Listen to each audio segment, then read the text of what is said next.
Welcome, everyone, to Read the Book First. We are doing a Wicked special of sorts. We're talking about the musical, the stage production, and the new Wicked Part 1 film that just came out. Amanda's here. Hi. So we're going to start by talking about Act 1 of the Wicked stage production, and just about the stage production in general. If you've listened to our Cats episodes from last season, you should, because honestly, they're some of my favorite episodes.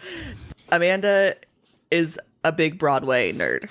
Correct. Yes, big musical girly.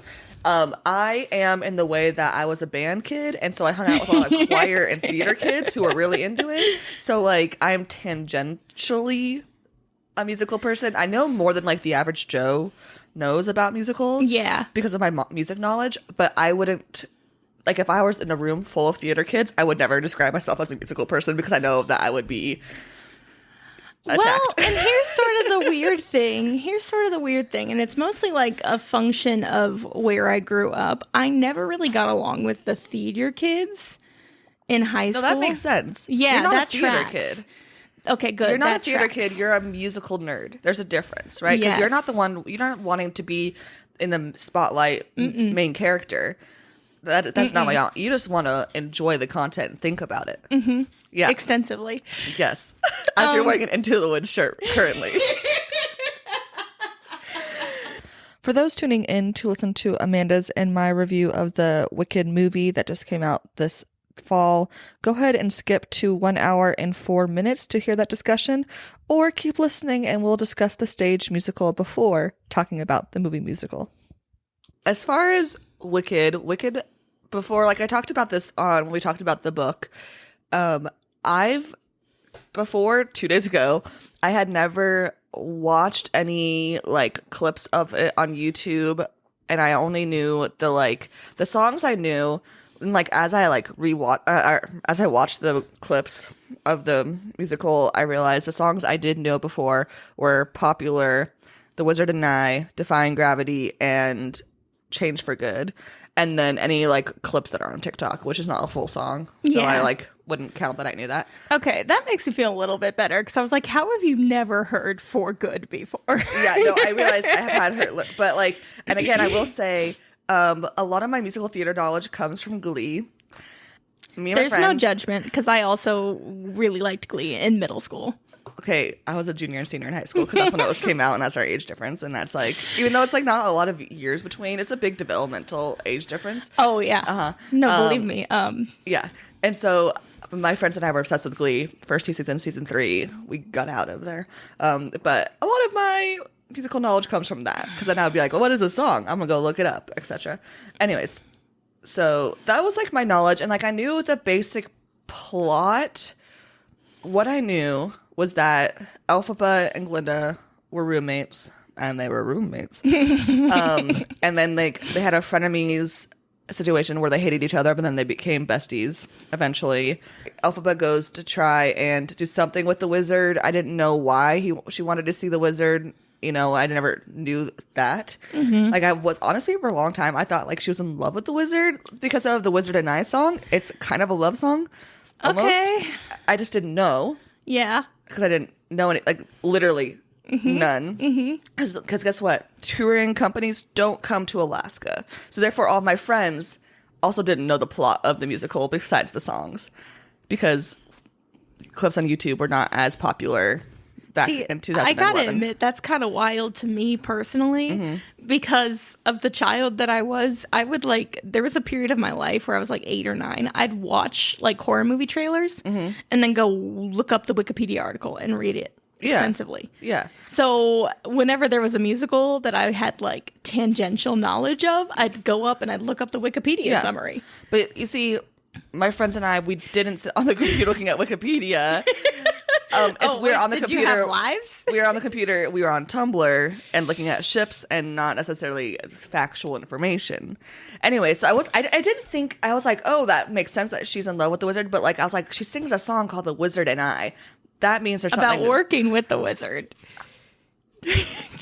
I don't know the lyrics. I just recognize the song.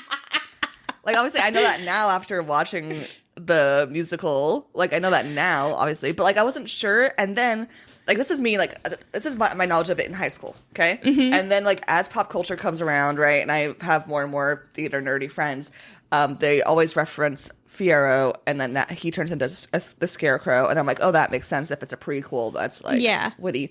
But I just still assumed that she died. Oh, well, big spoilers already there, guys. Until I watched it. But like, so like, that's just, I just want like, that's the context of how little I knew about this musical. To be fair, even if you listen to the soundtrack, it's not clear that because like a lot of musicals, you don't need you could just listen to like the soundtrack. That's not really true. That's a lot of them. It's so like Hamilton, Anastasia, Mean Girls, Legally Blonde, the soundtracks that I listen to in the car. Okay, so here's the thing. The norm of musicals is the big emotional beats happen in songs. That's how you know it's a good musical. And I cannot believe that you're including Mean Girls in a show that you know what happens in it if you don't like watch it. Okay, maybe Mean Girls is just because I've seen the movie 1,000 times. So maybe. Yeah. Maybe that has something to do with it. Maybe. Anyways. But the real rule of thumb is like you do sometimes need a little bit more context to know what's going on in terms of shows and musicals. But yes, generally speaking, if it was another less good musical, they would have given like Elphaba a little singing part at the end of the finale so that you knew that she survived on the soundtrack. Yeah. And I'm glad that they don't do that because that's kind of boring. Yeah, I agree. Do you want me to talk about my history with Wicked? Go for it. I mean, it's honestly not that deep. It's like it came out. It was like 2004, 2003. So, like I said, my sister was a theater kid. So when she hit middle school, she got really into Wicked and she got really into like Rent. So that's the gateway drug for theater. That's the gateway drug for theater kids. Meanwhile, I'm in 4th grade and like musical music.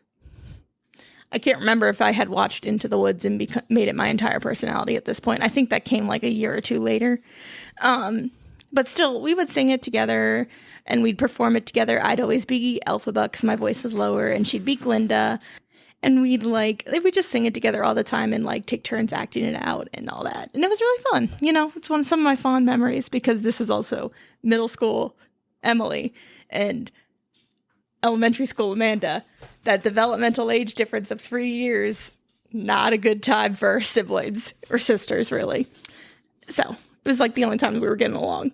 Have you seen a stage production of it? Yes.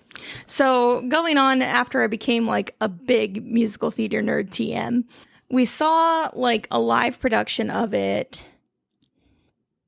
when I was in middle school. And then I went through this really annoying phase where I didn't like Wicked, but it was just because it was popular.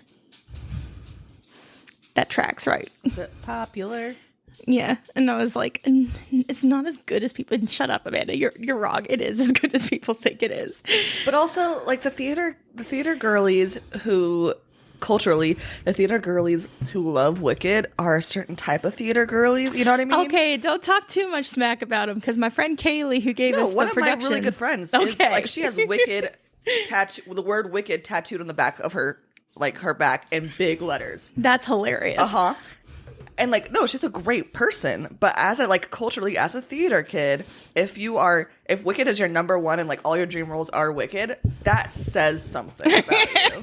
And like they obviously most of those people are way more talented than me because I am not on a stage currently, right? So like, you know, they have the stuff to back it up. Yeah, they do. But do. At the same time, it's like, yeah, it's very much a type, and there's nothing wrong with that.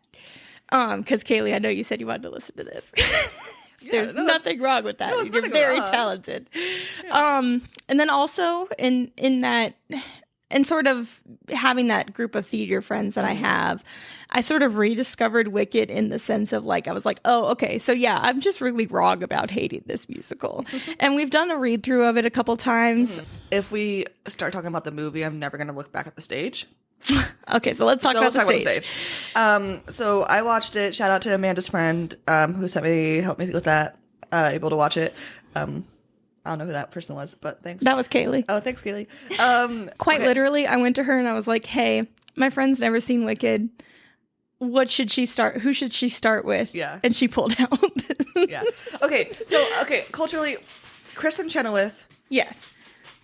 amazing. Yes. Idina Menzel, also amazing. I know people have more. She's a voice vocally wise. People have more variety of thoughts than I think than they do on Kristen Chenoweth.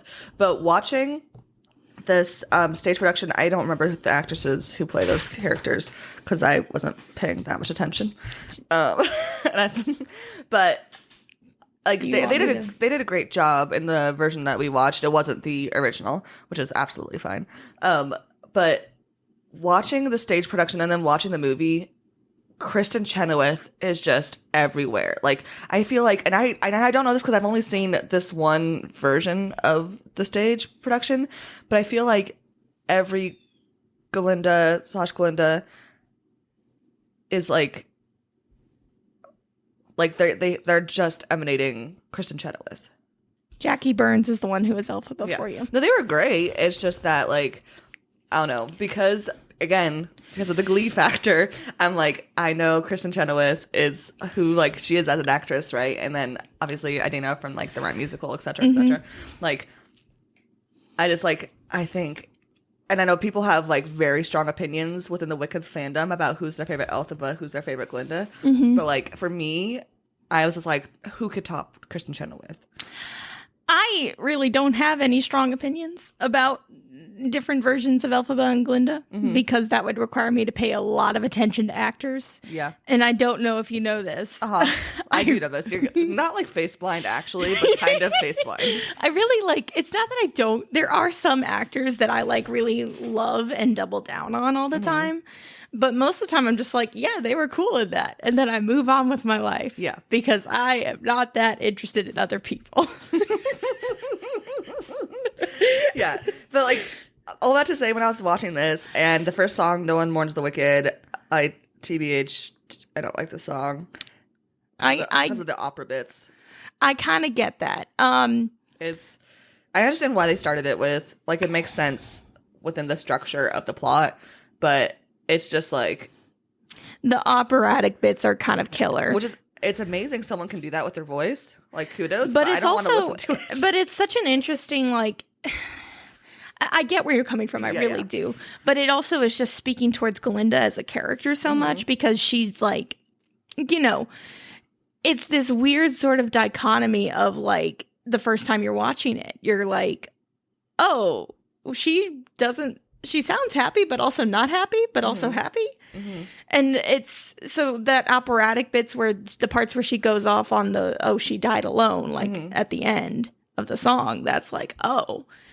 And I'm not sure if I'm saying this coherently, but it's just such a nice touch and a nice way of showing Glinda's actual feelings without, like, having her just come out and be like, I'm actually sad, you know? Yeah, no, like, the song is very powerful within the, like, plot, absolutely. But it's just, like, musically, not my fave.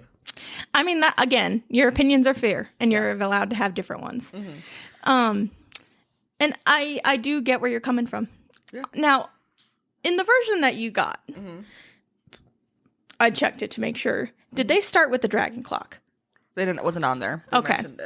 So in the overture, there's a part where the music gets really fast and rapidy.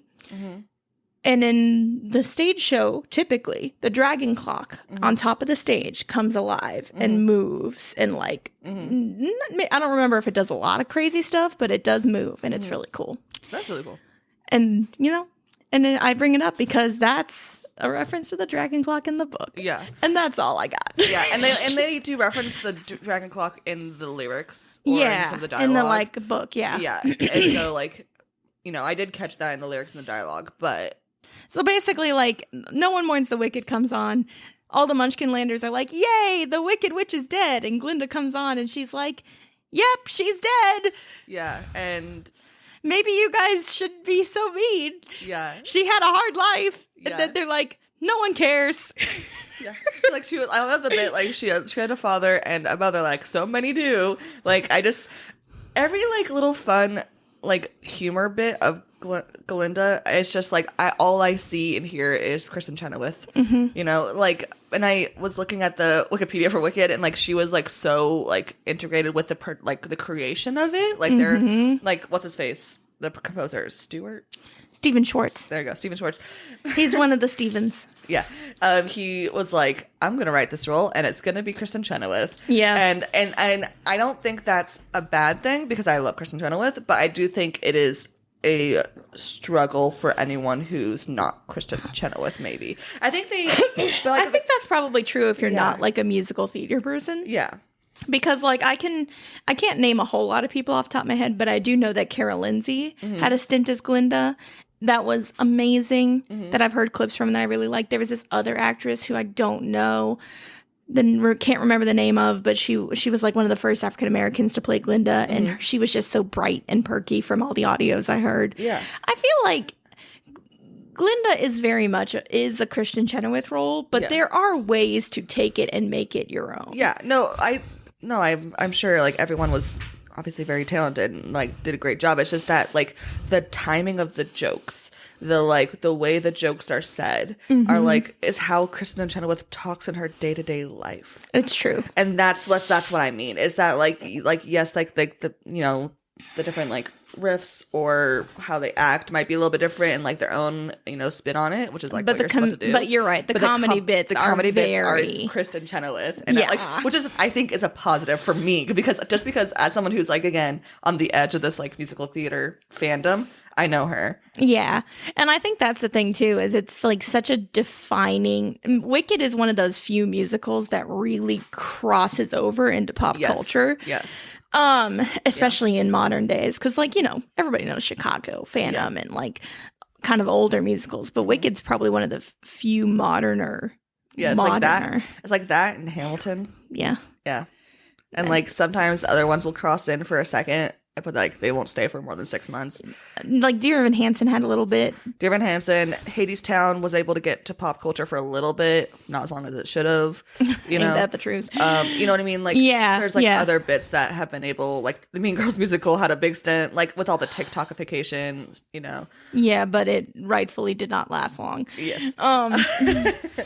So they start off telling us exactly like, hey, yes, Wicked Witch dies. Everyone's happy about it. Yeah. And then as Glinda goes to like leave because, oh, you know, the wizard left, guys. I got to go do this. People are like, hey, wait a minute. I heard you were her friend. And it always makes me really, really sad because Glinda goes from, well, we knew each other to we passed each other as the Munchkinlanders are like so aghast at the idea. And it's a little heartbreaking afterwards. I mean, it's heartbreaking in the beginning, but then when you see the end of it, it makes more sense of why she's choosing that, right? Yeah, no, it totally makes sense. But it's also still just sad for me. Yeah, no. I mean, yeah.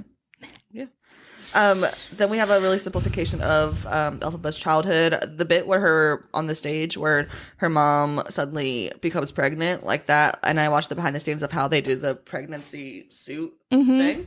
Like she turns around and suddenly very cool. Yeah. Very cool. Yeah, because basically also in this version, instead of her mom getting sexually assaulted, she has an affair with someone. With a green bottle. Yeah, which after reading the book is kind of a choice. I get why they did it. There's not enough time to kind of try to explain all this crap. The simplification of this book is a feat. Yeah, right?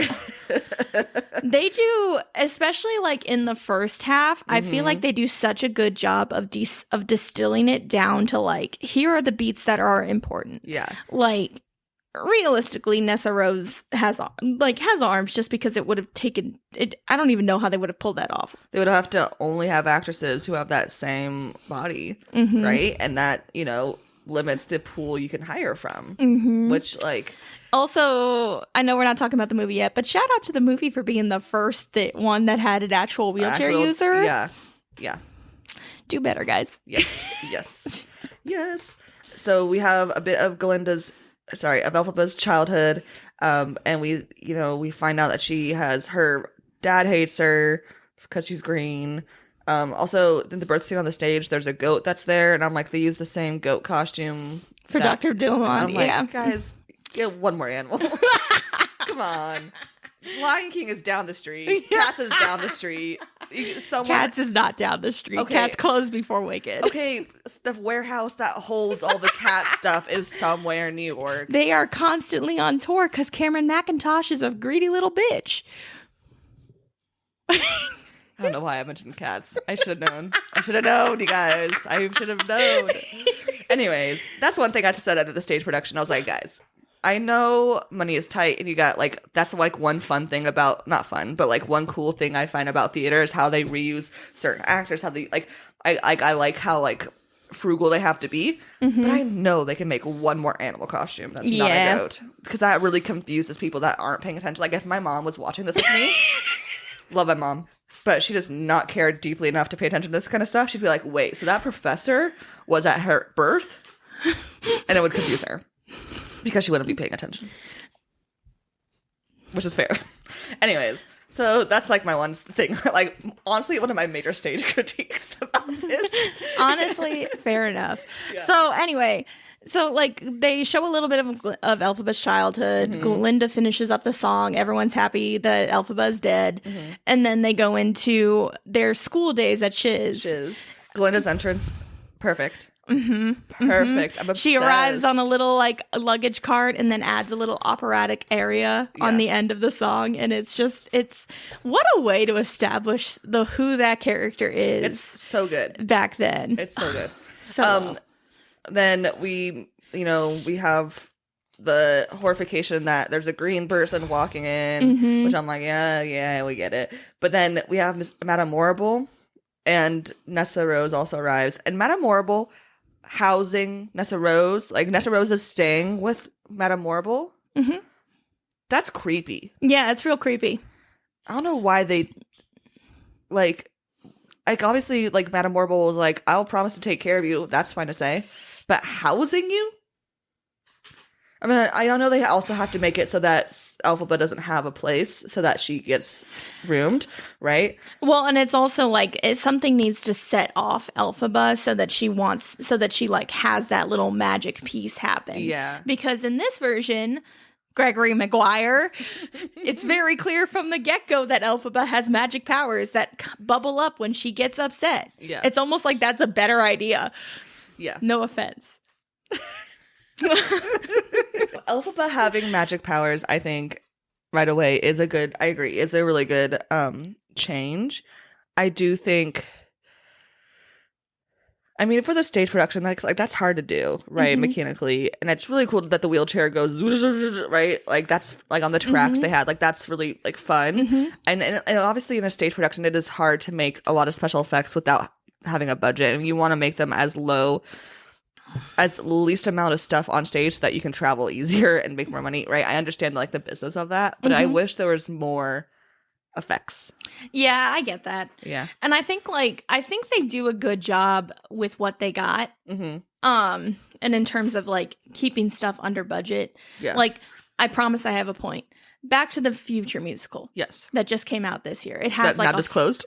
Oh yeah, but thank God for that. Anyway. Yeah. But it has like a huge ass DeLorean that flies around, and it's like the big set piece, and everybody loves it. It was also costing them $1 million a week to put that show on. And spoilers, they were not selling $1 million a week worth of seats. Back to the Future, they should have made that in like 1994, and it would have like sold. They should. We're not going to get into it because, oh my God, I have so many feelings about Back to the Future, the musical. I have not listened to it because you do not want to. It's bad. Yeah. Have you seen the movies? No. Madame Morrible's like, yes, Nessa Rose, you will stay with me. And then Elphaba's like, no, I'm supposed to stay with her. Like, I'm supposed to like take care of her. It's my job to do that. She gets upset, causes a little magical commotion. And Galinda is trying to talk to Madame Morrible about becoming a sorceress in her sorcery seminar. And Madame Morrible's like, no, absolutely not. So she like, Galinda tries to like advocate for herself again. And then, accidentally volunteers to be Elphaba's roommate. Yeah. Question about this shiz. What kind of budgeting is there that this professor only can teach her seminar one semester whenever she wants? I mean, obviously, like, we know that Madame Morrible is nefarious. Her name's Morrible, rhymes with horrible. Like, there's no hiding And that. she has the connections with the wizard and all that. Yeah. So obviously, like, there's nothing, but like, just like, if you try to think too hard about it, it doesn't actually, make sense. Okay, so here's the thing. In the musical, it makes a little more sense because she's also the headmistress. No, it makes I'm not. So like, so she's the headmistress of the school. Yeah. So she has other things to do besides just run that school. But if you're a headmistress, you're not teaching seminars. But she also is teaching a seminar. That's why she only does it when there's a worthy candidate. It makes perfect sense to me, man. I don't know what to tell you. Does not make sense. Also, with the reveal that she's working for the wizard and scouting out, like, she's almost certainly being funded to just specifically find sorcery students. Oh, no. Yeah. 100%. Absolutely. Yeah. So, anyways. It's a kind of a moot point. Yeah. We get the When I Meet the Wizard. Wizard and I. Sorry. Yes. I wrote When I Get the, because I wrote, that's how I got it. Okay. I knew that song, like The Wizard and I, because I knew like the belting bits, but I did not realize that like the whole thing of her want is to not be green. That's how she starts off. I know. I watched the whole musical. Are you sure you watched the whole musical? Yes, it is. But like, after I sent you 20 messages in a row about it. But like, I understand that she wants to fit in, and that's really her want, is that she wants to fit in and not be othered and ostracized, which I think that's a very fair thing. But the fact that the lyrics in The Wizard and I talk specifically about her not being green, I think that is a little silly. I mean, I think, again, you are entitled to your opinion. Yes. I think it fits who Elphaba is at this moment in time because, and maybe this is me projecting, but like, she puts on this big front about, as Galinda says later, she cares, she just doesn't want to show it. No, absolutely. And like, and I very much remember that being that kind of kid who like didn't fit in, was ostracized, and I like tried to pretend, and I pretended I didn't care. Yeah. But at the end of the day, like, cared a whole lot. Yeah. I cared a whole lot. It would have been great if I had fit in. Yeah, no. So that absolutely. No, that all I agree with. It's literally, I'm literally talking about the lines about the green bits in the song. I don't get your problem. Well, I just think like they could have, like, I think they're talented enough. They could have made the lyrics not about not being green and just about fitting it in. Yeah, but I mean, I feel like it just seemed a little bit too lighthearted and a little too lighthearted about what's making her different. Because it's not just that she's green that makes her different.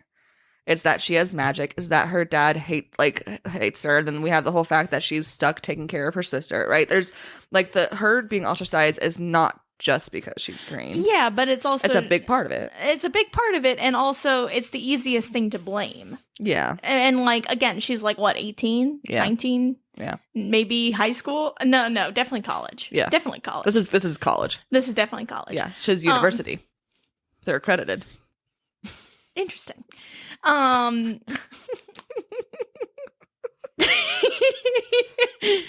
It's just the easiest thing for her to blame. And so like there's a lot I get that there's also been a lot of like people on TikTok recently talking about if I degreenify you and how they hate that lyric. And I'm like, guys, it's the lyric of it. And like, but it's just like me being nitpicky about this. That was my immediate reaction when I was watching this. I was like, wait, the whole point of this song is that she wants to specifically not be green. It's not that she wants to fit. Like, I don't know. It's just like when you point out that little bit, I don't know. It just like, it felt weird. I think I see where you're coming from, and I respect your opinion about it. I just disagree. Yeah. You're so diplomatic. It cracks me up. Well, because like as some like no, I know. I agree. Like I understand like where she is here, is that she wants to fit in. She's being ostracized. She doesn't want people to know she wants to fit in. Like she's struggling with that. It's a huge struggle that like a lot of people can like deal with. That, but like, I think Wicked is pretty masterpiecey, even though it's not necessarily one of my personal favorites. Yeah.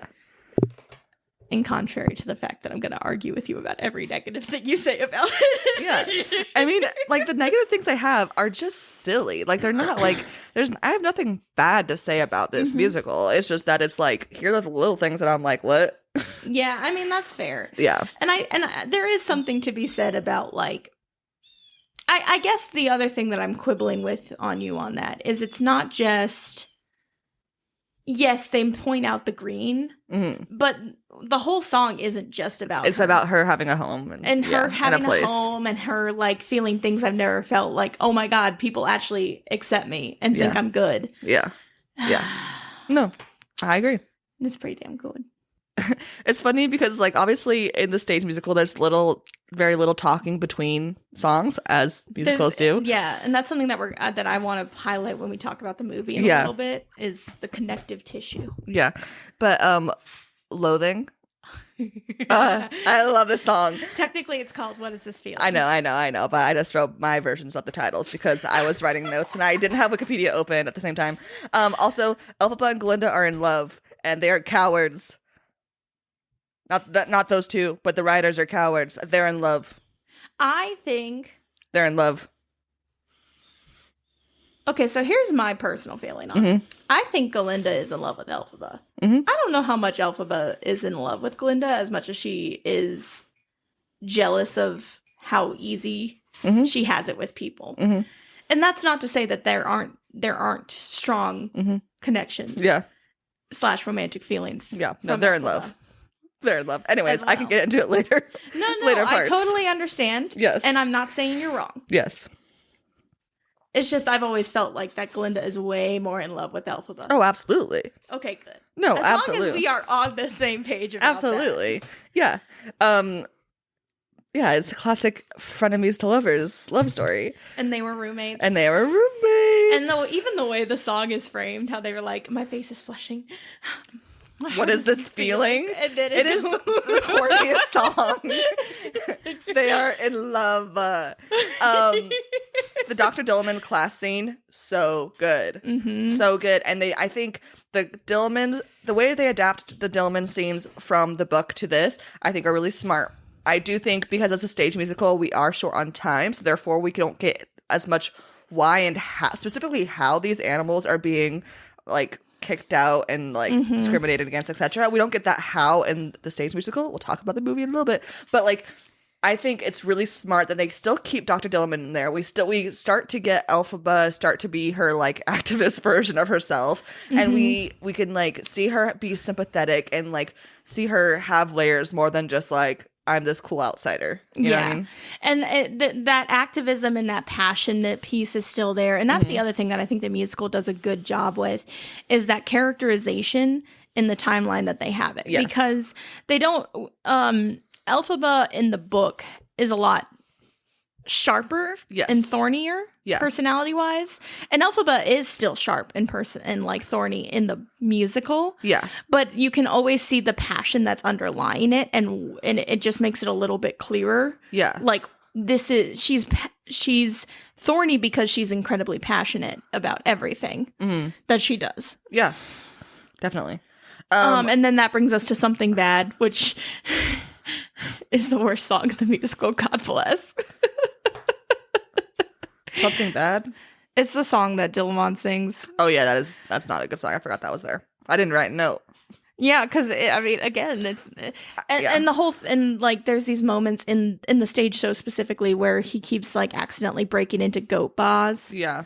And it's there. It happens. It's just there so you have a kind of a bit of a context for the animal stuff that happens later. And that's like, yeah. I think everything else in that scene is good, but that song, it's forgettable because I was like, what? I don't think it's like I said, I think Wicked's like a near masterpiece. I don't think it's a bad song. No, it's just very compared. Much, yes, compared to every other banger of this musical, except for Sentimental Man. Yes. Sentimental Man. Why are we giving old white men and goats songs? These are the songs that are affectionately referred to as the songs that nobody likes. Like Sentimental Man, Mr. Cellophane, which I think is a bop, but, no one asked me. To Break in a Glove. It's the songs that they need so that the main characters can go off stage and get a quick change. It's Get a it's quick how, change. It's how musicals work. Get like New just wig. a minute to like take a breath, go pee, do everything you need to do. They're not peeing during this. That's true, they're not. Yeah. I don't know how. This is why I'm not on stage. That is why. Anyways. It's not the crippling stage fright. Yeah. Then our boy Fiero comes in and we have a meet cute where he almost runs over Elphaba. I thought that was so fun. I love fuckboy Fiero. I love him. I love him. I love that they gave him a personality. Oh, so good. And I love that he and Elphaba have like an actual connection. Yeah. I like how it immediately just establishes himself as like he like has his feet like propped up on his own carriage, and his servant is just like exasperated with him. And then I love that all the hubbub and the thing, and then Glinda forcing a meet cute so that you know. But Dancing for Their Life is such a fun song. And it's great because it has plot points like foreshadowing in it, right? We have the bit like when you're thoughtless, like Life's more painless for the brainless. Like he's dancing in like a very like Scarecrow-esque way. It's so good. And then all the little plot points that are happening throughout, like Bach, who we haven't talked about yet because he's not that important. Also, Glinda forcing Bach to ask out Nessa Rose is such a bitch move. I like how they adapted it though. Oh, absolutely. But yes, I think that's a very good touch to do, and especially, well, we're not going to talk about that. Yeah, it's yet. all right. But I think when my sister and I would act this part out, I'd go to her afterwards and I'd be like, "Are you sure that Bach doesn't actually like Nessa Rose?" Because it just made me so sad. I mean, it is sad, but like, and like, I think if Glinda wasn't there, he would. Yeah, exactly. If Glinda wasn't there, if Glinda didn't take over his entire lizard male brain. You know, the whole hat thing, the hat prank. Also, question: Ozdust, the club, is that just named that way because it sounds good in the lyrics? Do we think, or is there anything like why is it called the Ozdust? I honestly think it just sounds good in lyrics. I think it sounds good. I mean, also you can kind of think about like, oh, dust, Kansas. Well, and also there's all the really good lines about like if. Let's meet at the Ozdust, if only because dust is what we come to. Yeah. Because I feel like it also, because the one thing I wish in the musical, and more about the movie really, is I wish they kind of explored why Fiero has such like a fuckboy attitude towards life. But I feel like just the line, nothing matters in the end. Kind of gives enough of an insight that you're like, okay, this is this guy's deal. He's rich. He keeps getting kicked out of schools because he's just kind of like, nothing matters. So why the fuck am I going to try or be a good person? I'm just going to be selfish and enjoy myself in like a harmful way. Because who the fuck cares? And like, because like there's nothing that I do is going to make an impact anyway. Yeah. So I think that's why, for that play on words. Purely. So then so Glinda's hat prank, she has this awful black pointy hat that her grandma gave her, and she's like, I don't hate anyone enough to give it away. And then her bitch friends are like, yes you do. So she gives it to Elphaba. Nessa Rose told Elphaba about how Glinda like set up her and Bach, and she's so excited about it. And then like Elphaba's like, okay, here's a hat. I was gonna tell you something else, but thanks for the hat, I guess. And she gets invited to the Ozdust. Yeah, and then at the Ozdust, Elphaba had gone to Madame Morrible and was like, "Can Glinda join us in the sorcery seminar?" And so Glinda gets a fake wand, a training wand, not a fake wand. And Madame Morrible has that line which is like such a fun little bitchy moment where she's like, yeah, I really hope you surprise me. You probably won't. But she's like, yeah, I'm only doing this because Elphaba asked me. Yeah. And then Elphaba comes in, and in the musical, she's wearing this like ugly black dress, strapless black dress with like that hat, and it just... We also didn't talk about her entrance look. at the very beginning of the musical of Alphabet into Shiz, where she was wearing this dumb crochet hat. Yes. And looks so bad. Yes. Sorry, I just like it's so bad, and I know that's the point. Is like she doesn't care about fashion, and it's like whatever. She's doing whatever she She's can. the opposite. She's the opposite of Glinda, right? So I understand, but I just want to say it's ugly. Yeah. How dare they? Yeah, it's ugly, and I'm kind of glad that they didn't have it. Oh my god. Oh my god. Again, Glinda and Elphaba dancing. They're in love. Mm-hmm. They're in love. Because Glinda's like, I fucked up. Mm-hmm. Then we get popular. The makeover scene, which on the stage production is just she takes off her glasses and gives her a flower. Meh. Yeah, I know it's lame. Yeah, but it's like more of a confidence makeover if you want to be like weird about it. But like, yeah, it's more just about like it's more about it's less about like actual physical makeover and just like how you walk and how you talk. Mm-hmm. But it also contains the central thesis statement of the musical. It's not about aptitude; it's the way you're viewed. Mm-hmm. Yeah. But again, they're in love. Not arguing with you there. I like this adaptation from the book that instead of Dillamon getting killed, he gets taken away. I was dying the entire time we were talking about this in the book because I was like, it's so much better in the musical, especially with what happens later. Mm-hmm. Like, it's just so much more heartbreaking and like interesting and yeah, I think it's really smart. We have another outburst of Elphaba's magic. What does the stage production do? Quite literally, everyone just freezes. They just freeze, right? There's no like big explanation for why or how. It's just that she's like stressed out. She stresses out and she freezes everyone except for Fiyero. And because like this professor guy brings in the lion cub. Mm-hmm. So she and Fiyero free the lion cub, but they have a moment. Mm-hmm. When she's like, I don't think you're as shallow as everyone thinks, as you want everyone to think you are. Mm-hmm. He's like, how dare you? I am as shallow as I appear to be. Boy, Fiyero. And then we have I'm Not That Girl.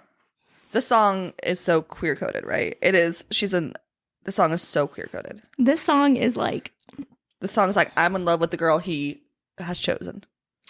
That's what I got from it. I think that's very valid. Mm-hmm. I think it's also very like nerd girl in a way of absolutely, that's what they're trying to do. That's what they're trying to do. And as someone who thought she was straight for like 4 years, this is the song that I related to a lot because I was like, yes, I'm not the like pretty flouncy girl who everyone like likes. Pick me girl song. It's like I'm not like that and I wish I was, but I can't be like that. Mm-hmm. Because Amanda, guess what? No, it's absolutely that. And that's like what they want. But I think since then it has become like I would say the song outside of the stage production, I think is very queer coded. I think in the Broadway stage and the version I watched, I don't think it is. But the way they acted, I think it's just truly what they mean on paper. I think it's very, very, like, easy to interpret in a number of different ways. Oh, absolutely. Because the real truth of the matter is, in this Glinda, Elphaba, Fiyero love triangle, the answer is just a throuple. They're a functioning throuple. It's a polyamorous, like, polycule. Everybody's happy. Like, they're all very clearly in love. Like, they're all very clearly in love with each other in different ways, in different fashions. Yeah. But yeah, no, it should be a throuple. No, absolutely. Yeah. Yeah. But the song is so good, though. It's so good. Oh, my God. Yeah. This is, so good. Then we get, the Elphaba gets an invitation to Oz. And it's like, again, the speed of how this happens, because it's a musical. And then, like, the first act is an hour-ish? Hour and 20 minutes. Second act is only an hour. Second act is only an hour, yeah. It goes so fast. That we have the whole scene where Glinda changes it to Glinda. Again, this has Kristen Chenoweth humor written all throughout it. And she does it because she sees that like Fiyero and Elphaba are like having a connection. Mm-hmm. And instead of actually dealing with those feelings, she just is like, I was affected by it too. I shall be Glinda now since he couldn't say Galinda. It's like, okay, girly. Yeah. Yeah.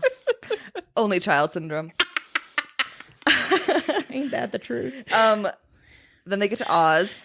The Oz costumes I'm obsessed with. It is like weird Edwardian steampunk meets actual Wizard of Oz. It is so good. And like this is where their budget went in this stage production. It is just the Oz costumes. And then the like little Ozmania like egg costume things. Like they're not actually eggs, but they're the big puffy suits. It's so funny. And then they cut, and then like in this, and then Elphaba has a moment like in the song where she's like, everything's green, nobody's staring at me. This is the best day of my life. And then they have the moment where like we're best friends, and it's like, yeah, you are. You're in love. And then they get to the wizard really easily, which I think makes sense, but like also they have an invitation. I know, but it's just like it goes so fast. I don't know. It's like, but I understand it's the stage. It's fine. It's fine. It's a Jenessa, like it's one. I wanted to quote "hold more space." You know that phrase that musical theater nerds use or theater kids use. No, actually, to hold space for the lyrics. Okay. So like, okay, yeah. Yeah, I just was being dramatic. It's fine. But I thought it was also interesting how they get to the wizard and the wizard immediately walks out from behind the head immediately, which I like makes sense for what he wants. But it's because I had not seen anything about this part. I was like, what's he doing? Like I was literally like shocked. I was like, wait. He's not hiding. He's coming right out, and he's like, "Hey, need your help." Yep. Hey, girl, what are the powers? Like, yep. And it just like it's a bit. It makes sense, but like I was surprised.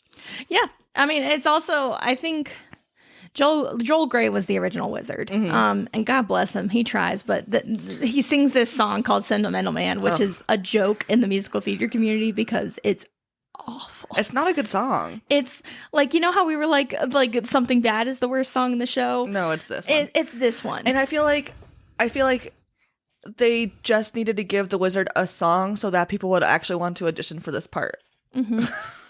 Well, I would say they need to give the wizard a song because they want to try to because they needed a song at this part before they get into the big, you can't have two big numbers like Short Day and then Defying Gravity right back to back. People get overwhelmed. You need a short little number in there. Yeah. So to give people's brains a break. Yeah.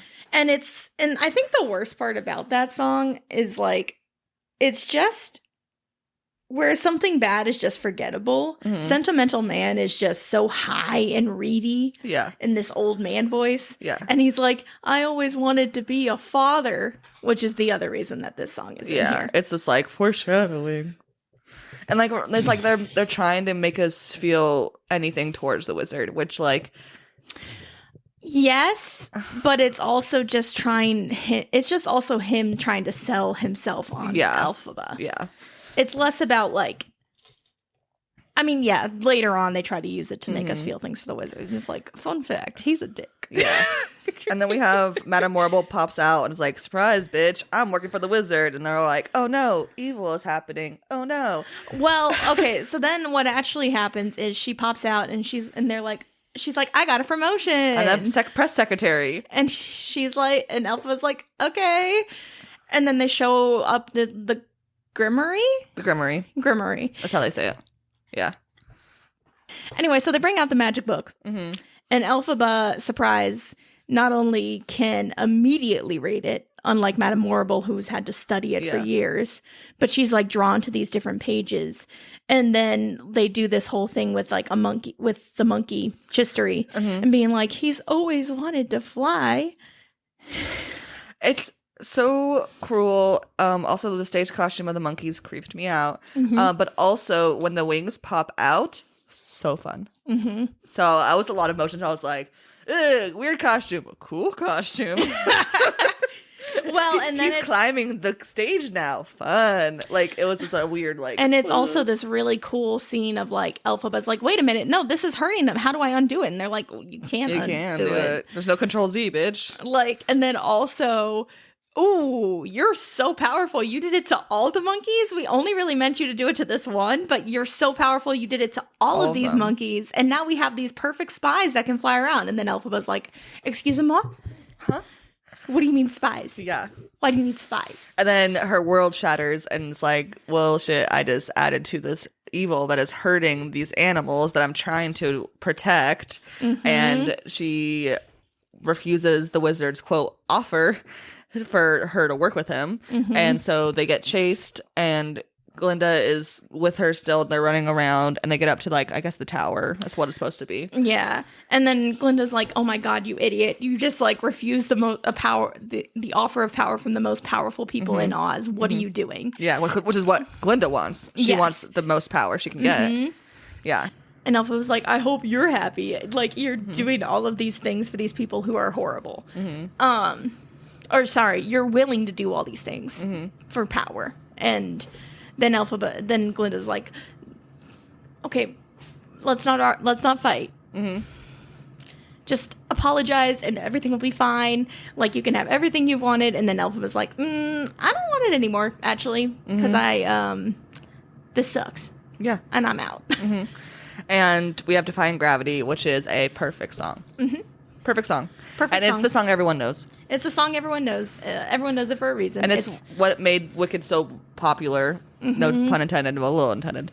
You know, the Idina Menzel belt that is so famous. And which is not even my favorite part. My favorite part is so if you can find me, look to the western sky. That is every time that song plays in my, like, when I'm listening to music or whatever, or like that part, when I'm scrolling TikToks and that comes up, I'm like, how dare you make me cry in this moment? Oh, like, this I just love this song so much. And it's so, the parts that, I'm gonna say something really crazy and you gotta bear with me. It's so underrated in the fact that everyone talks about the belting parts and the rising and the stuff, but even just like the parts between her and Glinda are so good. The you and the, like, harmonies, the unlimited theme, because we haven't even talked about that. There's this theme that comes up over and over and over again, which, fun fact, references Somewhere Over the Rainbow. Yep. Where Glinda's like, my future is unlimited. Or sorry, Elphaba's like, my future is unlimited. And then she says to Glinda, let's run away together. Because they're in love. We can do all of the things that we wanted to do together if you just come with me right now. And remind me to show you later, like, an animatic that somebody made of just, it's gorgeous. And Elphabas enchants a broom. Flies off, saves Glinda by saying she has nothing to do with it. It's all me. Yeah. It's me you want. And then she goes into, like, fly off and then end act That's one. the end of act one.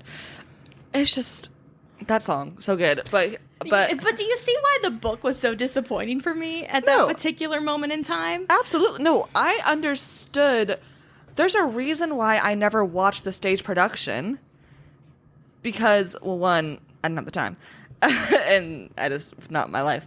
But the reason why I didn't watch it before I read the book was because I knew if I had any knowledge of this musical that I knew is so popular and, like, like, so famous and, well, like, thought of as one of the best musicals, like, on Broadway history, right? One of them. That if I had read the book after, I would absolutely hate it. And I understand, and I know that because, like, people have always told me, like, when I bring up Wicked, they're like, I hated the book always. And I understand, but I don't think, I mean, personally, I don't hate the book after listening to you talk about it. I still English major.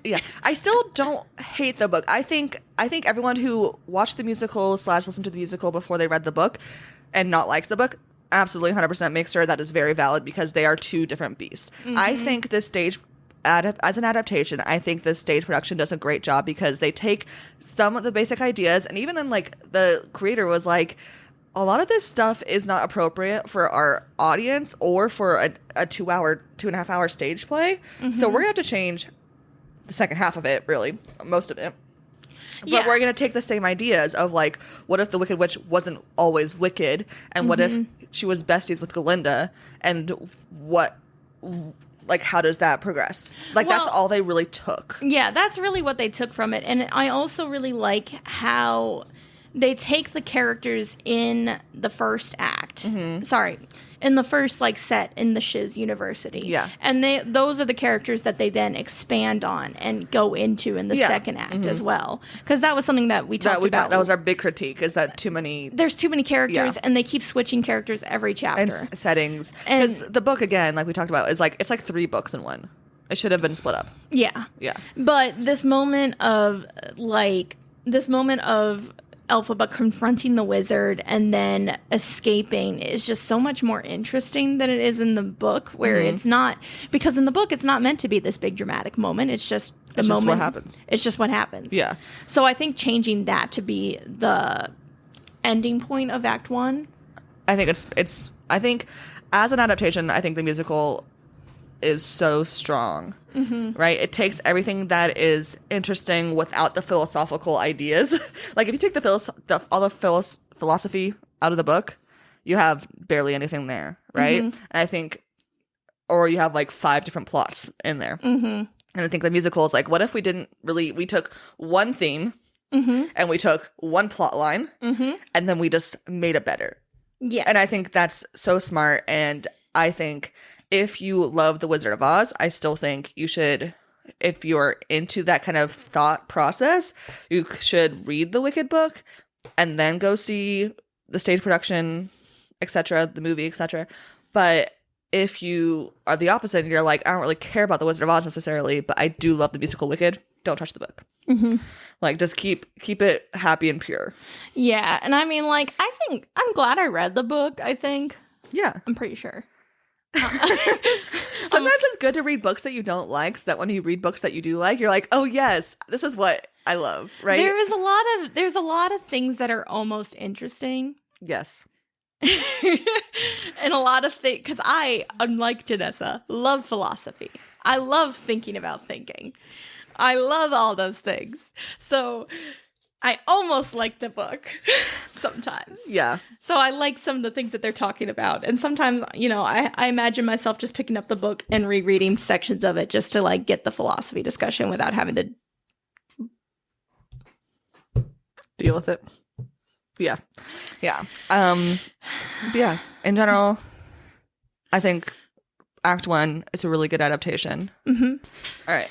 Before we really talk about the movie, Wicked Part 1, as a musical theater person, I know you have thoughts on musical adaptations. Please tell me in your mind what makes a good movie musical adaptation and what makes a bad one. So one of the inherent problems with musical to movie adaptations is a musical structure is structured as follows. Act 1 is they go up a tree, they get stuck up the tree, and that's where Act 1 ends. Act 2, they're coming down from that tree. Or, alternatively, Act 1 is they go up a tree, come down a tree, and end up somewhere new. Act 2 is they deal with the consequences of being in somewhere new, which is what Wicked is. Yeah. And let's compare this to, say, Into the Woods. I knew you were gonna say Into the Woods. I am predictable.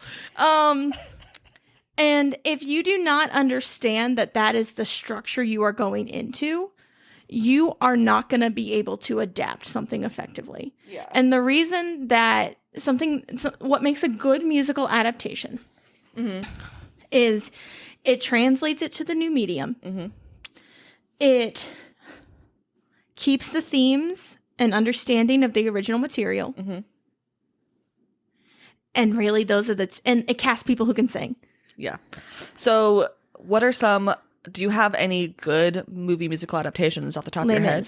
Les Mis. Okay, good. Because I was going to say I love Les Mis. Look, Les Mis is kind of controversial among the musical fandom. I know, that's why I was not sure what your thoughts were going to be. But like, I think it does a really good job because, yes, they do some things that are not healthy for singing. So, please don't dehydrate yourself and make yourself super skinny and don't drink any water before you sing live. Yeah. Don't do that. But they really use the grittiness of film to bring out some of the like depth in the musical. And I think that's really smart. Another good musical adaptation, Hairspray. Hairspray is a really good musical adaptation. And they do a lot of things that are smart. They cut out a lot of the stuff that doesn't work. They cut out a lot of stuff that doesn't really work. Yeah. For a movie. Like they cut out in Act 1, the way that it ends is Tracy gets arrested. Mm-hmm. And then they open up in the jail cell. Yeah. And that's not how, and they cut out that part. They have Tracy like run away and become a fugitive. Yeah. And that's like the last 20 minutes of the movie. Yeah. Which again, so much smarter because frankly, we kind of need to keep things going. Yeah. And so that's what it really comes down to is it's adapting to the medium, casting people who can sing. Pierce Brosnan. Do not come for my Mamma Mia. I've never seen Mamma Mia. I know. And I don't know why you're coming for my Mamma Mia if you've never seen it. Because Pierce Brosnan can't sing. But I think I've heard that it's a good adaptation. So it's a really good adaptation. One. Into the emotions Pierce Brosnan brings to that song. Yes, his vocals are in the shitter. But the emotions that he's singing. Mm-hmm. I mean, obviously Meryl Streep can do no wrong. But like. Hey, look. I cannot believe. Do not come for my Mamma Mia. Also, bad adaptations. Cats, we talked about. Into the Woods, because again, it doesn't understand the structure and it cuts out a lot of the core. Did you ever see the Mean Girls movie?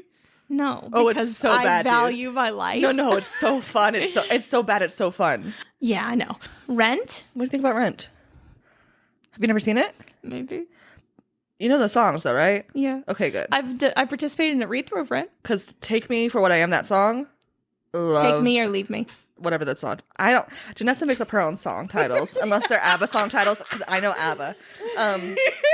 I love that song. I love that scene. Don't love that character, but I love that scene. Anyways, it's another reason. It's actually why Idina Menzel got the role of Elphaba, is because she was so big from Rent, and Stephanie J. Block got cut out of it. I know. That's sad for her. Sad for her. Because Stephanie J. Block is a queen. Cabaret is really interesting. I've never seen Cabaret. It's on my list. So here's the thing.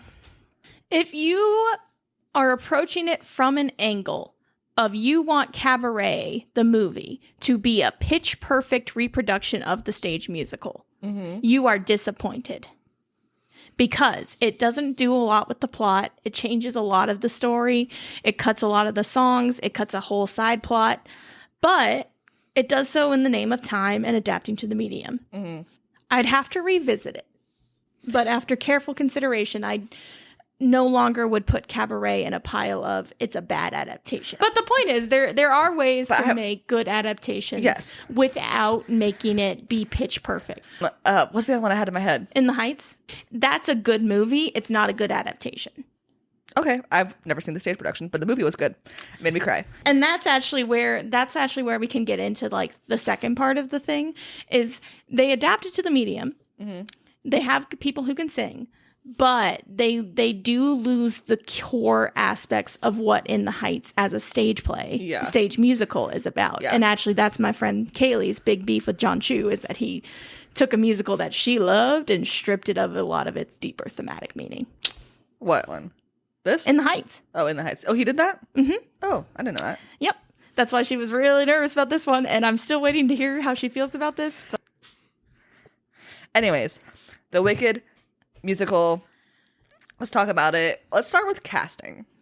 So, how much Ariana Grande lore do you know? More than I want to, but less than you. I mean, I knew it was going to be less than me. But you knew that she was like child star, was always played this ditzy role. Yeah. You know that her controversies. I mean, I know that she and Ethan Slater had like a whole ass thing. I'm talking about like years ago controversy. So, people have criticized Ariana Grande a lot for appropriating different. This like part stereotype. Of it. Yeah. Like so, she like acted like she had a black scent for a while, a la Aquafina for a while, and then she had a similar thing, but like a more like K-pop kind of aesthetic for a while, and now she's in her Glinda era, which fits her, I would say, very well because she is a white lady. Like, yes, she's Italian American, but that still means that she's a white lady, right? In the context of America. Yes. She, when she was 10, she went to go see Wicked, and because she was a famous actress, she got to go into Kristen Chenoweth's dressing room and was like, I want to be this role someday. This is like my dream role. And Kristen Chenoweth gave her like, I don't know, some stuff and some words of wisdom and stuff. And as Kristen Chenoweth does. Yes. And when she was like 15 or 16, she tweeted, just saw Wicked for the umpteenth time on Broadway. One day I will play Glinda. Like, tweeted that. And so, like, Ariana as a person, musically, not my favorite pop star. And she also, like, dealt with a lot. Like, one of her ex-boyfriends, Mac Miller. I do know about that. Yeah. So, like, she's, like, dealt with, like, a lot of, like... And then she had a terrorist attack at her concert. Yeah. So, she's dealt with, like, even though she is, like, because of her, like, the black scent of it all, it is, like, she is controversial. But she's also dealt with a lot of trauma and, like, I don't know. Like, she's a very, like... She was also bullied on the Victoria set, right? Not, I mean, everyone was because it was Nickelodeon. Oh, yeah, but, like, true. not more than other... I don't know. It's just, like... Oh, I heard that, like, Victoria Justice bullied her. Well, Victoria Justice bullied everyone. That was the whole thing. Oh. Yeah. Okay. Yeah. Anyways, the whole, like... She as, like, a pop star is very, like, I don't have strong feelings about her as I love her or I hate her. It's just, like, like, it's a big question mark as far as, like, how I feel towards her. Kind of, like, not necessarily apathetic, like, whatever. It's more of, like, some things, like, there's a performance she does on the Kelly Clarkson show, or no, it's on the fucking Jimmy Fallon game show that they made where they have to sing different things, but it's Ariana Grande and Kelly Clarkson singing, like, diva riffs. I'll send you the link. It makes me cry. Ariana Grande is also a really good impressionist. Like, she does an amazing or Jennifer Coolidge. Like, she is a really good actress. And so when they announced that she was Glinda, for the, like, lore of her, like, wanting it for her whole life, I think that's really, like, sweet. But I was also like, she's a the money. Musical theater girlies are gonna be mad. Exactly. And, because like, we were. Yes, because, you know, obviously, like, with a movie musical, sometimes you do need a star power person to get people who are not musical theater girlies to go. Right? So, like, you do need to balance that, but also we don't want an all celebrity cast like Cats that can't sing, you know what I mean? But I think it's fair to say she can sing. Yeah, she can sing. Yeah. The big thing that I was questioning going into this is she going to be able to act? And I mean, I'm very, like, ambivalent about Ariana Grande. I don't like her, but I to say that I don't like her feels too strong.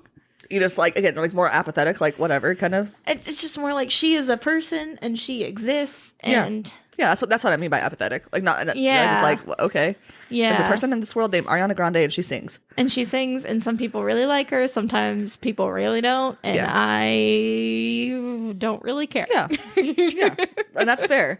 Yeah. But yeah, I was going into this, like, low-key kind of dreading it because she also did this Wizard and I performance once. Yeah. At the, like, Wicked anniversary concert. And everyone was like, oh my God, if she's going to sing like that, we're all doomed and the movie's going to be awful. And it's like, hey guys, chill the hell out, please. I've watched that performance and I don't think it's horrible. I think she was doing a version that she was trying to sound like she was trying to sound a certain way. Because she can control her voice. Like, it's pretty impressive the different ways she can sing. Because that's just impressive that most people can't do that. But since for the last, like, 3 weeks plus, I have watched every single Wicked interview background information because of, again, it is November 2024. It's been a month. And it has kept my sanity. And, like, this is me who, again, I've talked about this already. Did you get a popcorn bucket? No, Sarah did for her birthday for like, she got a coupon and she didn't want to keep it. And I was like, I'll keep it. Nice. Because I like to put candy and stuff in there. I love that. Yeah. Anyway, sorry. But I'm not someone who, like, loves this play. Like, I saw the first act via YouTube the night before I went to see the movie, right? So, like, it's not like I had, so for weeks, it's not like I had big feelings. It's just that about this, it's just that, like, I needed something good. I needed something happy. and I was like, oh, they're giving the amount of Barbie press that Barbie had to this. I'm going to enjoy this content. Thank you for this content. Thank you, please, and thank you. Like that is how I was functioning going into this. Some content. Exactly. I was like, I need this, please. Listen to these pretty ladies talk about the songs in theaters and cry a lot. I need this. See, and I like did the exact opposite. Is like I've watched the trailer, but every like snippet that I was getting sent, I tried to scroll away from because I didn't want to. You didn't want to have any strong feelings. I didn't want to have any strong feelings, and I felt very much like I feel this way about a lot of movie musicals, where the more I'm kind of exposed to the songs out of context of what they do with them, the less I'm gonna like it. Yeah, that makes sense. Not necessarily like actually, but it's just like it's when you go into Lin-Manuel Miranda has this thing where he talks about like the magic of having experienced just the soundtrack of something and then going in and seeing the show and seeing how it translates. Yeah. And there's really something so true about that when it comes to musical theater. Yeah, I can see that. Movies, because they're so visual, that's almost kind of the opposite. If you listen to the soundtrack too much before you go into the movie, you're kind of shooting it in the foot. Yeah. No, that makes sense. In my personal opinion. So I was staying away from all the promotional content. Yeah. I think, but that's also like, that's how we that's how we are with how we consume content. It's like that's very much the Amanda approach, and mine was very much the Jenessa approach, where I'm like, I have no cultural context besides with this little bit that's happening, but I'm going to get fully into it. Where yours, like, I have all this context, and I'm going to make sure I stay in this version of the context I want to consume. Right? Like, it's very much how we do that. You know, it's very true. It's like I even like I listened to the musical the second I left your house last week, 2 weeks ago, whatever it was. And then literally that's the last time I listened to it because I did not want to be like have those versions of the song in your head. Yeah. What are your thoughts before watching this of Cynthia? I love Cynthia. Oh, she's so good. What she did what's the role she was in Color Purple? Yeah. She was Celie. Yeah, which is her version of "I'm Here" makes me sob like an actual baby. Every version of "I'm Here" makes me cry, but her version is excellent. I do agree. Yes, and also the thing that's also really really tough that I kind of wanted to avoid going into it is there's been so much like controversy with people being annoying about not necessarily like the way that they're being annoying about like Little Mermaid. Yeah, because that's people are going to be stupid about that. There's people being racist. Yeah. Yeah. Like, guys, she's green. She's green. The story about? If people are mad that a black woman is playing a woman who was ostracized because of the color of her skin, they don't get the whole plot of the movie Wicked or the musical Wicked. It's kind of like you missed the plot. Are you okay? Right? Like, are you okay? Like, I mean, anyway, not the point. So there's that part of it, but even just like the poster controversy and like the revised poster that dude on TikTok made was ugly. It was, and it was just, and it also like made her look. People don't want to look like cartoons. Yeah. Why? That the whole red thing was... lips was gross, and then they made her hair look straight, and I'm like, do you not see why this is bad? Yeah. Like this is anyway. And also, I know that she's like, quote unquote, a diva, but it's also like... So is Ariana Grande. She's a diva. I mean, fun fact, did you know that oftentimes women in musical theater are characterized as divas for making the same exact requests as men? Shocked, huh? Also, did you know that I'm not a huge fan of sitting there and like harping on a black woman for saying, hey, I don't like this. Yeah. Don't like that. Yeah. Yeah, no. So I love Cynthia. No, yeah. I just meant like when I asked you like how you think of her role as like singing wise, but I figured I was so excited when I found out she was going to be Elphaba. She has the range. She has the range, and I was like, oh my god, she is going to kill it. I also think it's so important that they hired someone from the musical theater world to opposite Ariana Grande, because if they had two celebrities, like A-list, like traditional celebrities, right? I'm calling musical theater celebrities not traditional just because it is more... How dare you? It is more, like, unless you cross over into, like, fucking Frozen, right? like, you know what I mean? Like, there's not much crossover of those two worlds in celebrity world. So I think that was so smart of them to because like to people who don't know musical theater, everyone's like, who the fuck is this lady? Where everyone who knows theater is like, she has a Tony, right? Doesn't she? Yes, she has a Tony for Color Purple. For Color Purple, yeah. She won in 2016. Actually, fun fact: 2016. All of the major acting awards for musicals went to people of color, specifically Black people. So that's cool. awesome. Yeah, way to go, 2016. Tony's. You should keep doing that. You know. Yeah. Anyways, also she's so close to the EGOT. Mm-hmm. If she gets an Oscar. I don't know what other movies she's going to be up against, but like if she does, amazing. And I also love how they're avoiding the Idina Menzel, Kristen Chenoweth feud by just straight up being like, "Hey, Ariana, you're supporting actress." Smart move. They knew not to repeat history, right? Yeah. Okay. This movie, it starts out. This movie is filled with Easter eggs, which I loved. Like the title sequence is the Wizard of Oz font, first off, and then it's in black and white. So good. And then they have the overture playing over like the stuff, and they have the unlimited theme playing over the rainbow. And I like literally lost my mind for like a good 10 seconds in the theater, which is why I don't see movies in the place where I live. Yeah. Also, that theater is not good. It's gotten better, actually. They have this comfy seats now. That's good. I'm still not going there. I wouldn't either. I keep looking at my paper as if I have notes. I didn't take notes. I was really worried that they were not going to do set pieces. I was worried that they were going to do a bunch of CGI because that's what I think I was worried about that because of the Cats fiasco. And because, you know, CGI is just like everyone's like, what if we do this? And all the audience is like, what if you didn't? And then are like, what if we just did it anyways? Well, that's the thing about John Chu is he like one of his strengths as a director, even though like In the Heights isn't a great adaptation of it is a good movie and it's a good musical movie, but because he knows how to frame a dance scene and a group shot in a way that Tom Hooper doesn't.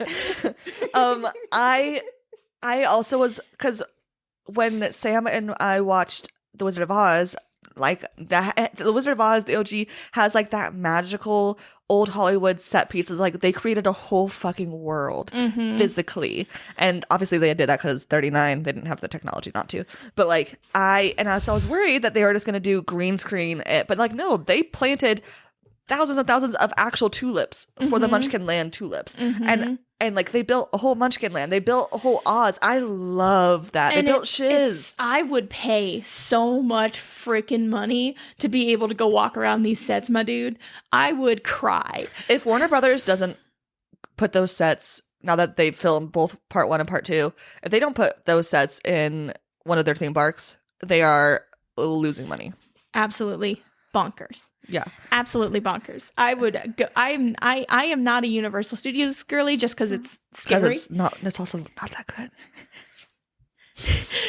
But I would pay money to go to Universal Studios again just to go walk around the Universal set. Yeah, like oh my god, bro. Yeah. Like I was literally thinking that the entire time. So, and it's a pretty, like, No One Mourns the Wicked. It starts off pretty much the same as, like, the show. I do like except they cut out the dragon clock, which I was very sad about. I know. And that was but, like, they showed it a little bit in the trailer. So I think it was just, they just cut it out. They had it. I literally liked, because I really liked how Glinda's bubble, we see her push the pedals. So at the beginning, we're like, it's set that like, oh, there's something, like, it's not like she does this magically in a bubble. It's like, oh, she is imperfect magically. Like, she has to have this apparatus help her, which I thought was a fun little touch. I mean, like, all of my complaints are kind of really dumb, petty stuff. Yeah. Like, I miss Glinda's blue dress. So one thing about like all the behind the scenes and all the red carpets they've been doing, both Ariana and Cynthia have been taking different things from the Wicked press tours for the musical and also the actual costumes of the musical and wearing outfits inspired by them. So I think that's so smart that they did that because the musical's costumes, which I think are very good, very fun costumes throughout the whole thing, but they are not Like when they go to Oz, she's not wearing that yellow dress, right? Yeah. Like stuff like that. That They musical keep it theater very, people are like- going to be like very nitpicky about. But the other the other red carpet, she was wearing almost an exact replica of that dress. Right. So I think that's so smart of their stylist to be like, hey guys, I know we changed this and now you guys are going to be really mad, but what if we put them in the pretty dresses outside the movie? Go watch that, please. You know? Well, and I think, like, I mean, you know, nitpicky aside, it's also just because, again, film is so much more of a visual medium than musical theater really is, and you need the, like, color aesthetic of Glinda's always in pink. Yes. She just is. Yeah, it's the always in branding. pink. It's the brand. It's the mood. It's the moment. The Munchkinland opening dance sequence, so good. It's so good. I love the diversity of Munchkinland, that they're like, hey, like in the book and like in a musical, the movie, the 39, made a bad choice. And we're going to have all sorts of bodies in here. And that's going to be good. And like, yes, a lot of them are going to be red hair with freckles so that they mimic Bach later on, which I think is smart that a lot of them do have that. But it's not all of them. It's not all of them. And even then, like, even when they don't have like the red hair or like fair skin, they still have the similar sort of style going on. Yeah. So it's kind of like, it just tracks. Yeah. I also love all the propaganda that they rip down.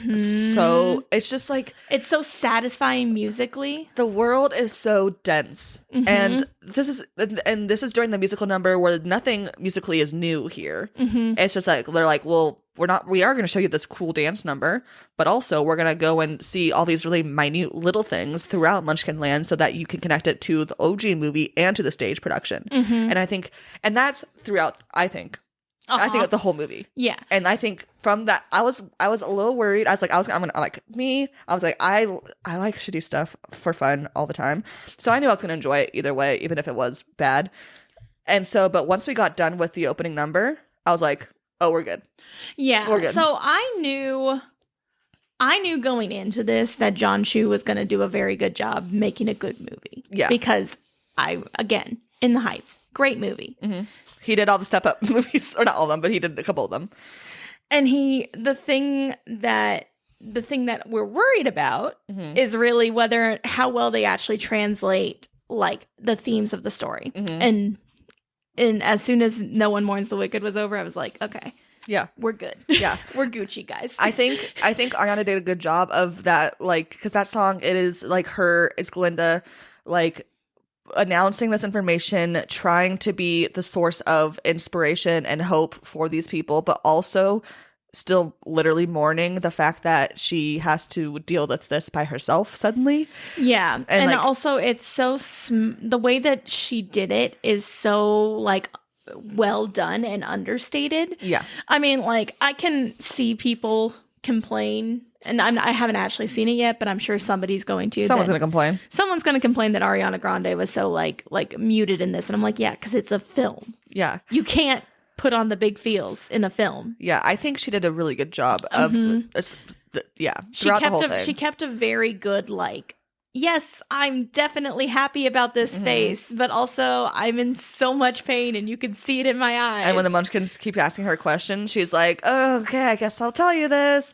Like, yeah. And then she does have this moment of when she gets to tell them, like, oh, and then the lyrics, and I get why you don't like the operaticness of it, but the lyrics of No One Mourns the Wicked from Glinda's side are so ambiguous. The truth that we all believe is going to outlive the lie. And the truth that we all believe. Yeah.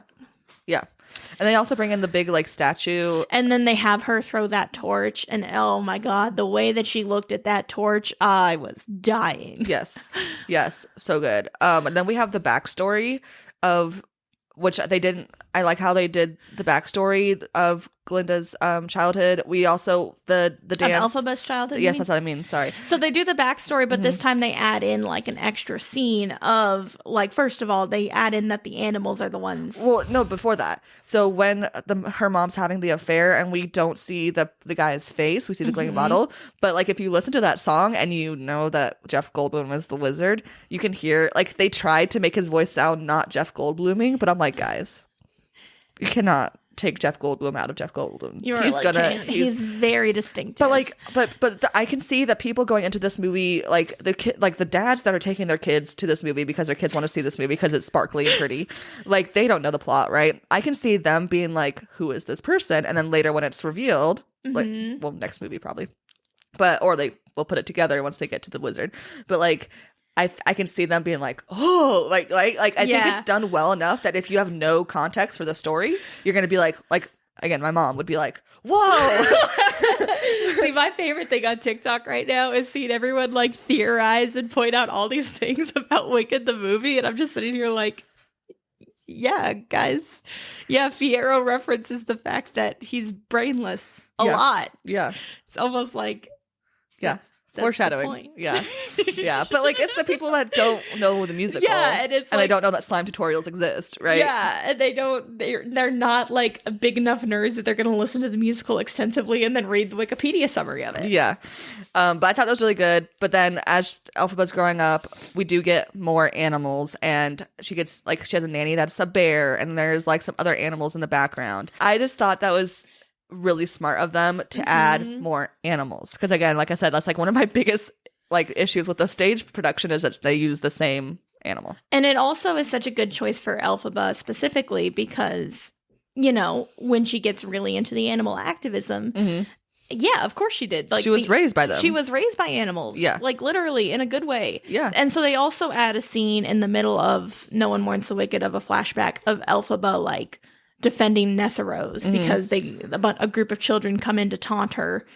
And, well, they're taunting Elphaba. They're not taunting Yeah, they're Nessa. taunting Elphaba. Yeah. And Nessa Rose starts crying because she's like 6. No, she's like 3. 3. Because I meant to say 18 months. I don't know how I came up with 6. Yeah, like Nessa Rose is like 3 and Elphaba's like maybe 6. Yeah. That's probably why. Yeah. Yeah, so anyway, so she comes in to do that, and like basically Elphaba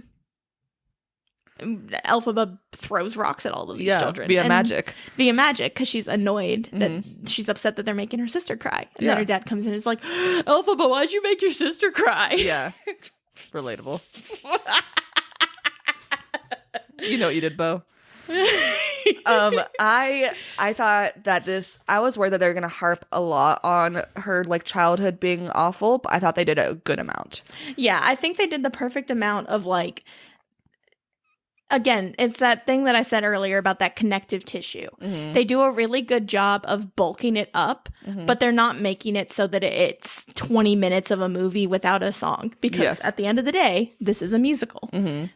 I was kind of worried that was going to happen. Because this movie is 2.5 hours. It's the same length as the musical. And I was like, what are they? And I was like, are they going to add a lot of stuff from the book? And I was like, what stuff from the book? And they do add some small things that if you've read the book, you can catch. But it's not a ton. It's really just, and that's the thing that I think they did so well is they don't just sit there and add in all this crap. They just take their time. They let the lyrics hold space. They hold space for the lyrics.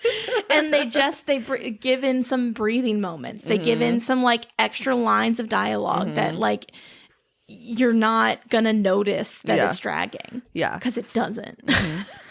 Shiz University. Oh my God. Beautiful. The Venetian-ness of it all. The Venetian-ness of it all. So the way that they set it up in the movie is to sort of make it more distinct from Munchkin Land is it is this like waterways coming in together. And so Glinda, we actually get to meet her Mumsy and Popsicle. Yeah. For like 10 seconds. And on a pink boat. On a pink boat. Everyone else is wearing blue or she's wearing pink. I love it. And it's, you know, they start singing the Dear Old Shiz as like a like choir. And then Glinda comes in and interrupts the choir to sing her little part. And everyone loves it because of course they do. But then they all get weirded out by Elphaba who pops up. Yep. You're green. I am. And then I also love what they did here in terms of the Glinda Elphaba rivalship. Frenemies? Yeah. Like, and I can't remember this happens in the stage show because it's been a while. So correct me if I'm wrong. I'm going to remember. Oh, you did watch it 2 days ago. I'm going to give you more credit than you deserve. Thank you. Wait.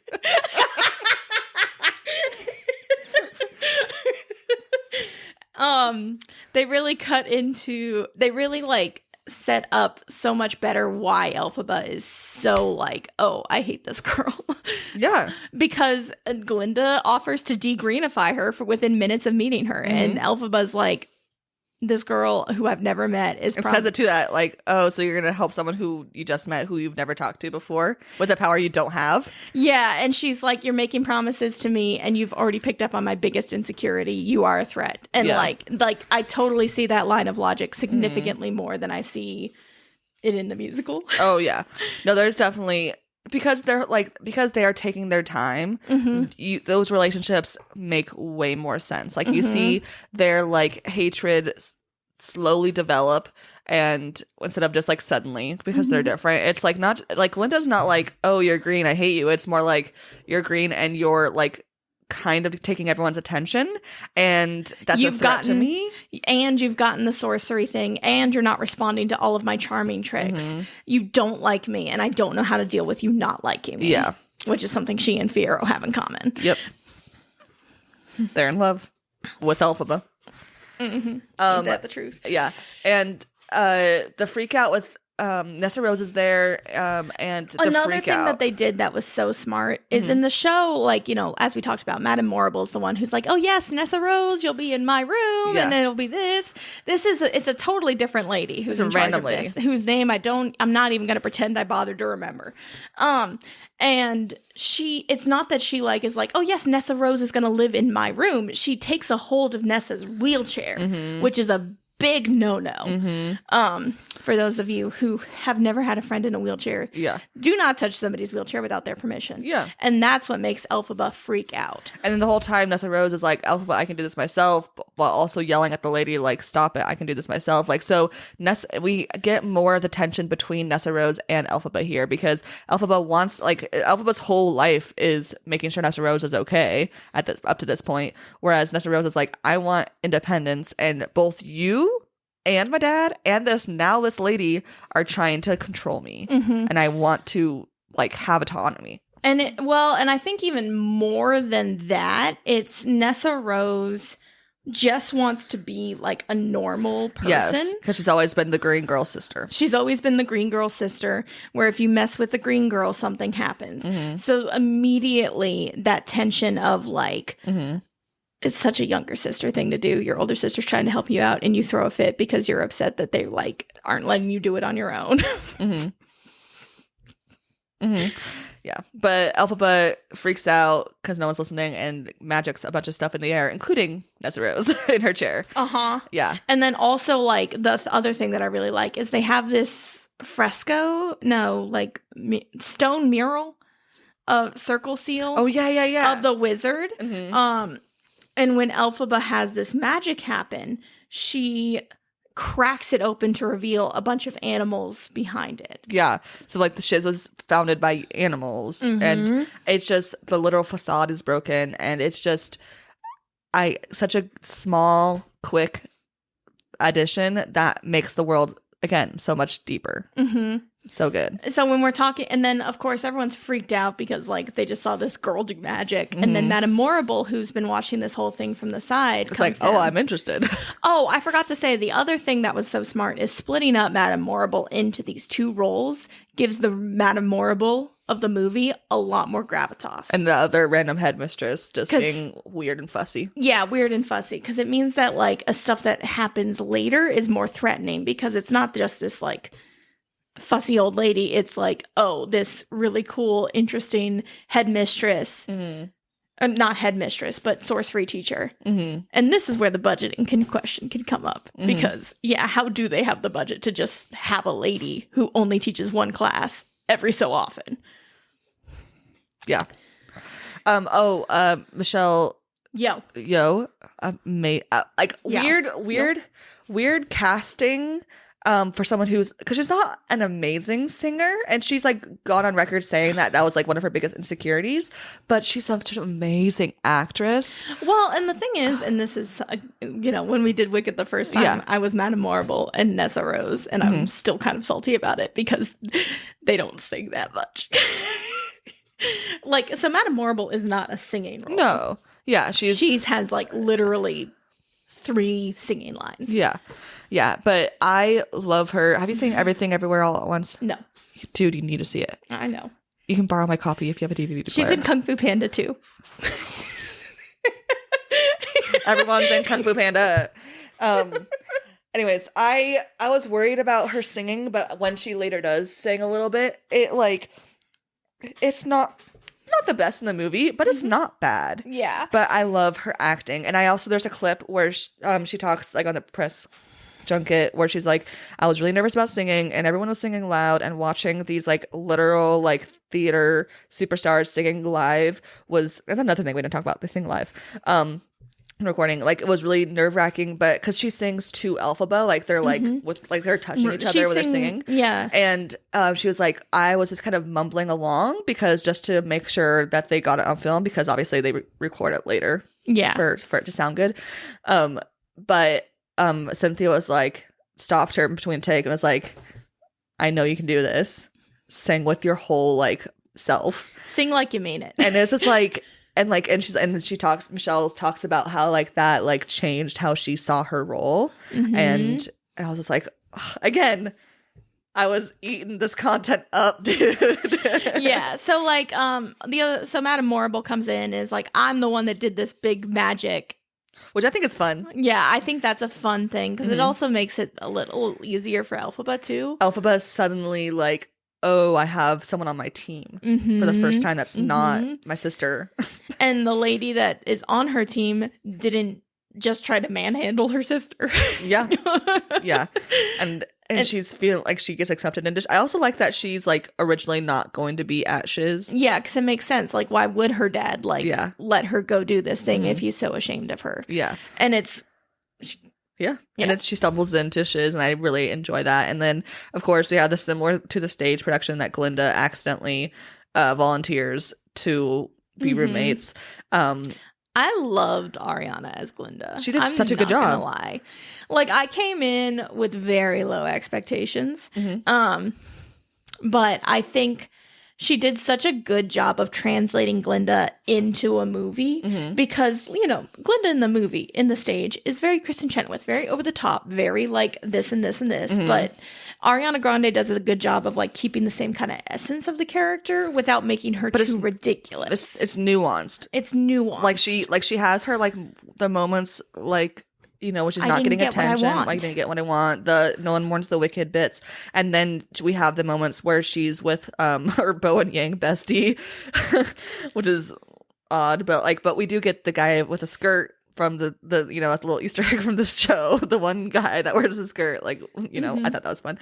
But you know, then she goes off being like her ridiculous like self, and so we do get a range. Yeah, and Glinda. like, and you get you also get like the pettiness too of like, you know, sorry, Cynthia sings her song. Oh yeah, Wizard of Eye. Yeah, and she like runs out across this big grassy field and sees the desert, and I was so like, good. that was such a cool shot. Oh my god! When she does the jump, there's a rainbow behind it, so it's like, and there's bluebirds that fly in, so it's like the somewhere of the rainbow moment of it all, which is like what the song is an equivalent-ish of. And they're showing her like jump over the water, so you know that like the whole melting thing is like already there's holes being poked in that. Yeah, it's so good. They are stuck in the room together. The set of their room. It's beautiful. It's like, yes, if Glinda had a dorm room, this is what it would look like. Absolutely. And we get the, what is this feeling? Again, they're in love. They're in love. I'm not laughing because that's ridiculous. I'm laughing because it's true. Yeah, they're in love. I just wanted to clarify. And I think Ariana and Cynthia's voices together mesh so well. They do. And they have amazing chemistry. And Ariana just has chemistry with everyone, to be honest. In this play or in this movie? Yeah. I mean, yeah, because I think she's a good actress. I think she's very charismatic. I think they just have not given her, like, the roles she's gotten in the past have all been a certain type of like this weird little ditzy girl via the Nickelodeon stuff and onward, that I think she was like typecast as that for a while. And I think this is her like big breakout, and like she went full in on this. Like, she is like, for example, she is wearing a wig in the movie, but she did dye her hair blonde. Yeah. because she wanted to be like fully in it. Like, yeah, Yeah. So they sing "What Is This Feeling?" Oh my god! And the choreography, so good. the choreography of them like having this moment, tossing and turning in bed, and then getting in each other's faces. And the cinematography going on too. It's not just like, oh, it's a wide shot of them running around this room. It's like, no, it's so well filmed. Again, John Chu. Like no one else is allowed to direct movie musicals ever again. Just so we're clear. Who did Les Mis? Tom Hooper. That's why he got Cats. I Because forgot. they were like, We talked about this. It's okay. I can go back and listen to our Cats episode that I listened to like 3 times editing, but that's fine. yeah. Anyways. I ranted about it for like 20 minutes. You sure did. Anyways, rip to Jenessa, who's gonna try to make everything I say coherent again. How does she get into the woods? I forget. How'd she get into the woods? Oh, we also have like there's like a cafeteria in What Is This Feeling? That's fun. There's like group like choreography with the slamming of the stuff. Mm-hmm. And then we have the "Too good or you're just too good" with the book stuff. Like and then mimicking the way that she walks, and it's just it's so cool. Mm-hmm. I love it. So then that song ends, and then they go into like the book, the Dr. Dillamon scene. is Fiona not there yet? No, not Okay. yet. I don't, again, I didn't take notes. So Dr. Dillamon talks about like the Great Drought and how it started to lead to like the scapegoating. Mm-hmm. Except he doesn't use that word. Yeah. The scapegoating of the animals. Yeah. And as he is about to turn the board over, there's animals should be seen and not heard. On the board, yeah. And on the board, and Peter Dinklage kills it in this role. Mm-hmm. It's so good. I saw a meme where someone was like, Peter Dinklage, when there's a movie that needs a professor actor that comes around at Thanksgiving time, because last year it was the song of the fucking Hunger Games prequel, I forget the title, where he plays the professor. The Ballad of Songbirds and Snakes. Thank you. And he plays Dean Higginbottom. I don't know the name. I read the book. I watched the movie. It was good. I haven't watched the movie. You have it? It's good, dude. Have you read the book? Yeah, of course. Okay, good. Anyways, but I thought that was funny. That's why I'm like trying desperately to stake my claim on the future Hunger Games episode. There's going to be a battle. Everyone wants to do that episode, and I'm like, I'll address this later. That's a problem for later, Jenessa. Yes, it is. But he did a great job as Dr. Dillamond, and I think Dr. Dillamond as like a CGI creature, they did a good, like, it wasn't too much. It wasn't CGI. too much, and I like that they made him look like an actual animal instead of the anthropomorphized from the stage. Yeah, and I get why they have to do it on the stage, but like I'm glad that they went back to them being animals. Animals. Yeah.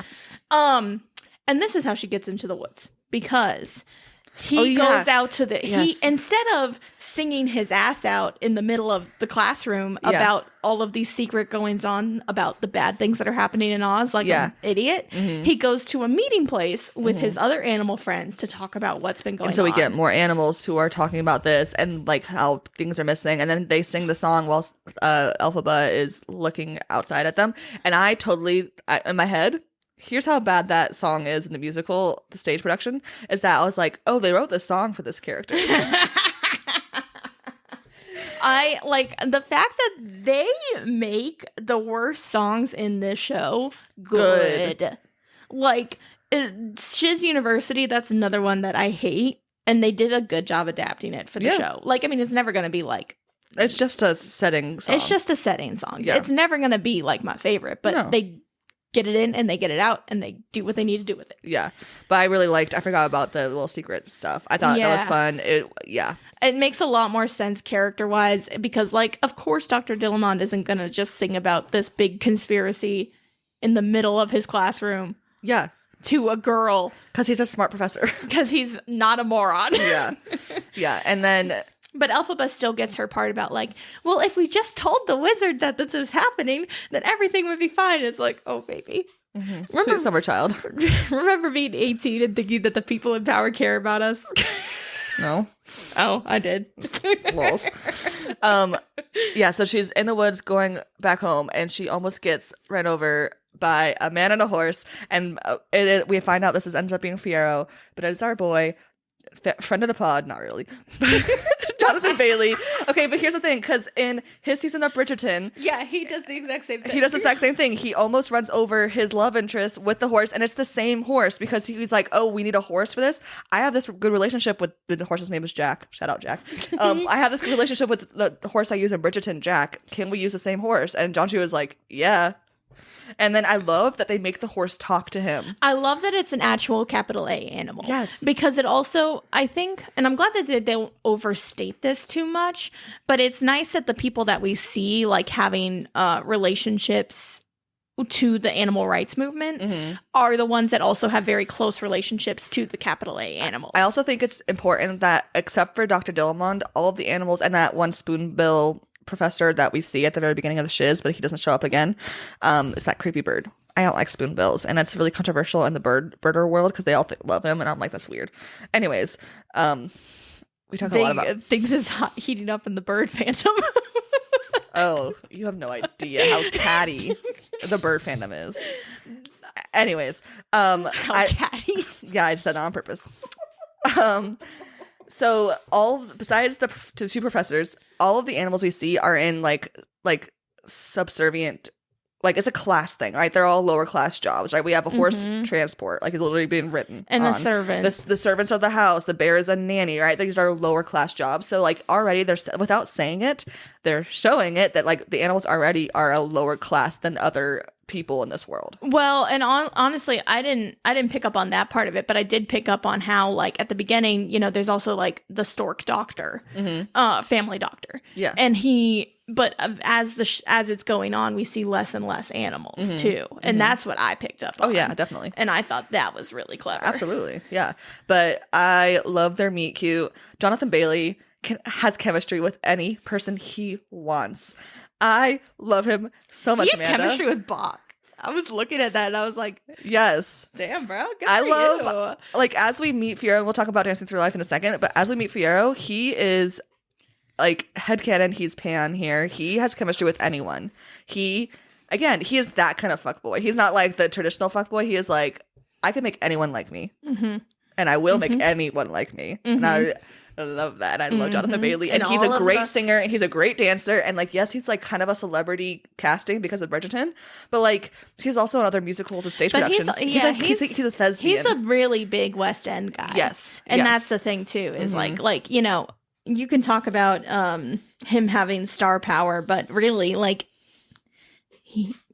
I'm pretty sure he was cast in this before he had star power.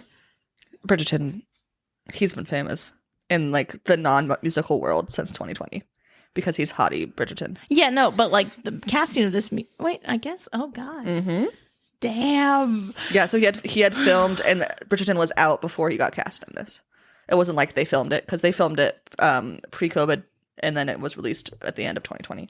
Fun fact, guys, I forget how time works. How time works? Yes, that. That's okay. But also, more importantly, the Wicked movie has been in production for so long that I forgot that it's not 2012. They wrapped filming on both movies like 2 years ago.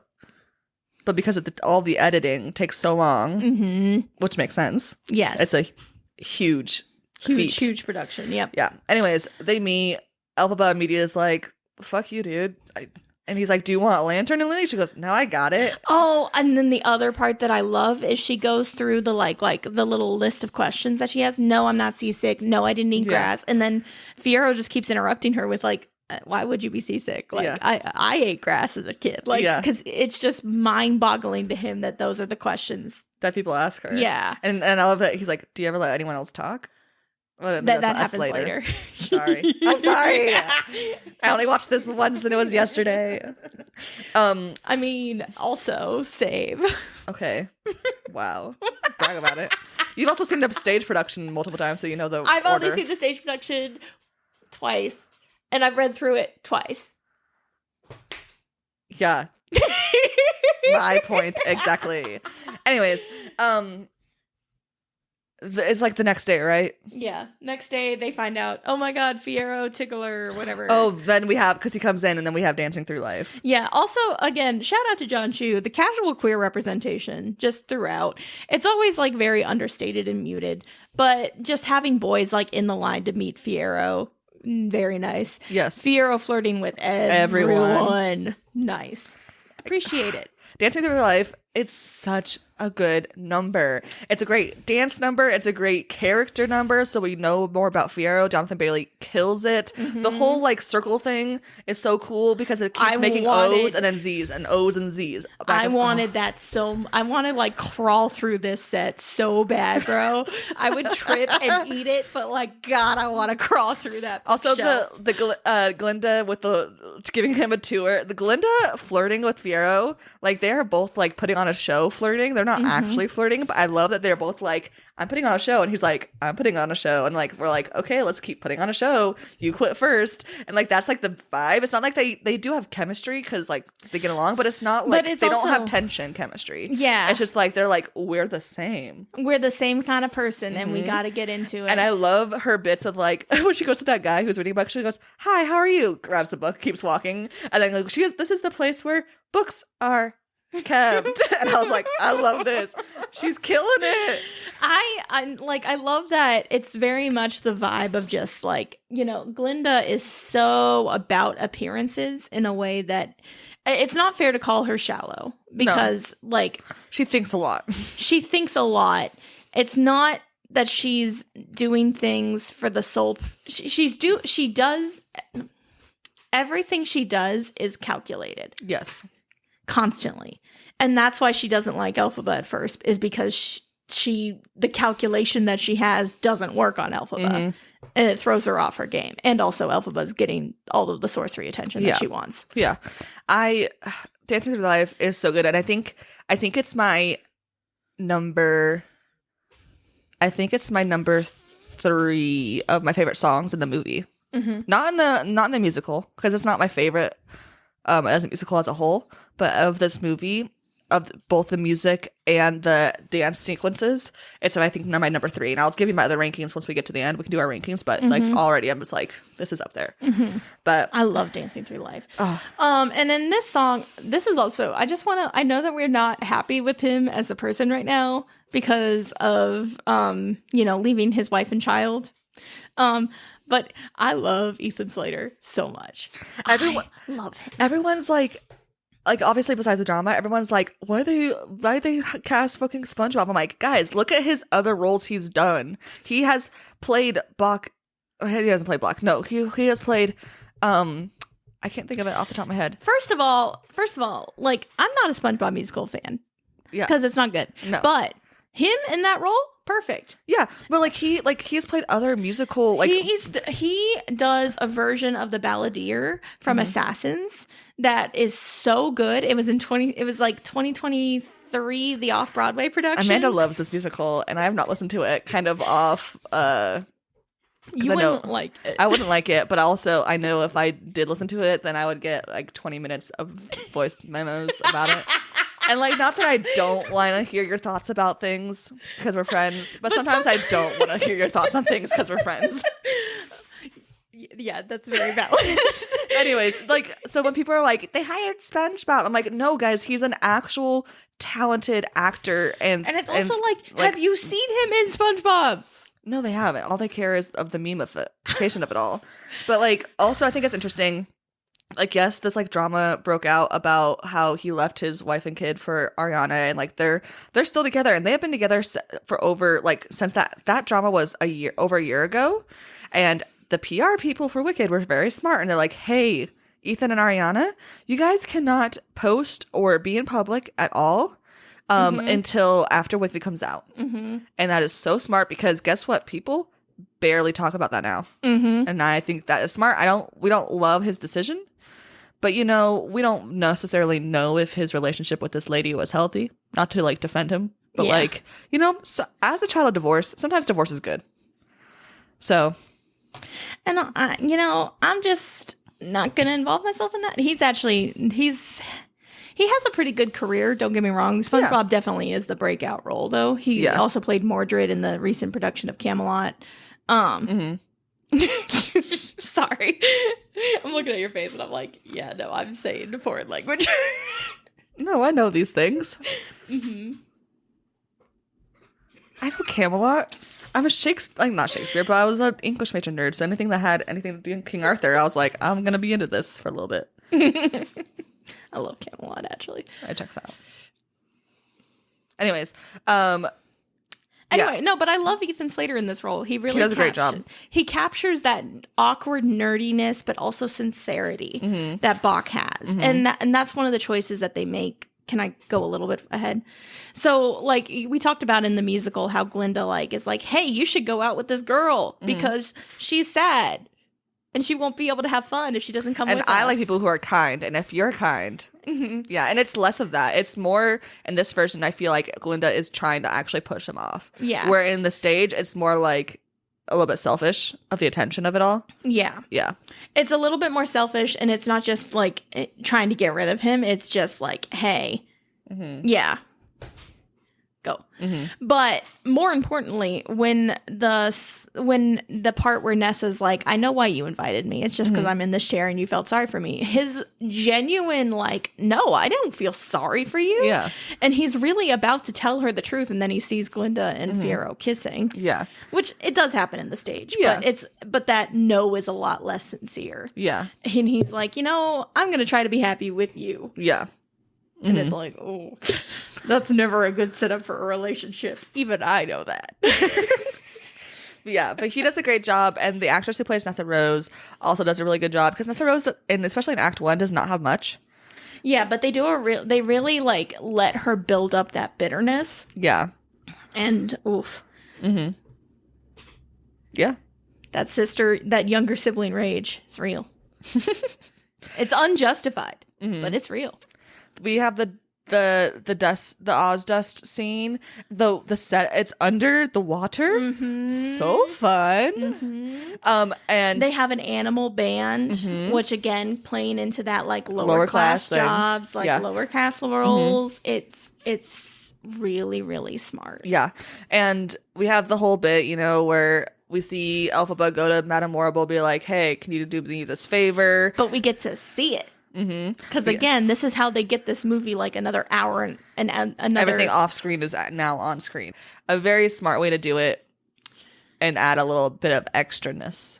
Because nothing is new necessarily. It's new visually, but like not new plot wise. They do have a new thing though that we'll get to in like 20 minutes. Yeah. And then Madame Morrible comes to the dance, gives the wand to her, and then we have the whole bit where Elphaba's getting laughed at because of the hat situation. And this part lasted a little too long for me. This part lasted a little too long. Like once she started dancing, I was like, okay, Glinda going now. Glinda going now. Oh, she's still gone. Glinda going now. Yeah, they needed to cut like 30 seconds or a minute or something because it felt like it went on forever. And it's like, honestly, props to you, Elphaba, because the second I went in there and everyone started staring at me, I'd be going the fuck the other way. She has something to prove, right? I mean, and I think the one thing that I really didn't like, and this is again a costuming thing, I don't like that they gave her like an actually nice dress. I mean, it's still, but it's not. It's very nice. dorky. It's nice. It's dorky, and it's not the style everyone else is going to, because it's not about it being ugly or not nice or not nice. It's about not being the same style. I know nothing about style, so I will take your word for it. Yeah, it's not the same like silhouettes, fabric, patterns as everyone else. Yeah, and that's more of it, because that's like, it's not that the stuff she has isn't nice, it's that it's different. I just miss the kind of like ugliness of the frock. Yeah. But once Glinda is dancing with Elphaba, I was like, this is good. They're in love. This is good. And it's also so interesting because Glinda's bitch friends come up and they're like, what are you doing? Stop. And I'm like, ooh, you're trying to tell Glinda what to do. Interesting. Yeah. Yeah. But it doesn't work though. No, it doesn't work. And I think, it's important because like she is influenced by these friends, even though if she's, the head, the queen bee. Well, and it does call back to the book where she's not the queen bitch. Yeah. She's just a bitch. Yeah. Yeah. Not literally. Yeah. She's even in the book. I don't think she's that bad. No, she's not that bad. No. They actually play up her awfulness in the musical. For sure. In the movie, sorry. Yeah.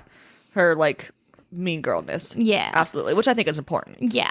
For I think it makes good character development. Especially if it's going this slow. It's also really funny because, like, you know, they're all like, oh my God, we're not supposed to go to the Ozdust.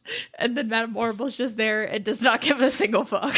Well, she doesn't really give a fuck except for about magic. So it's in line, but also it's like, So is it actually a big deal? Is this actually going to have consequences? I mean, it's one of those things where like there's some rules that are made so that you break them. Really? For like yes.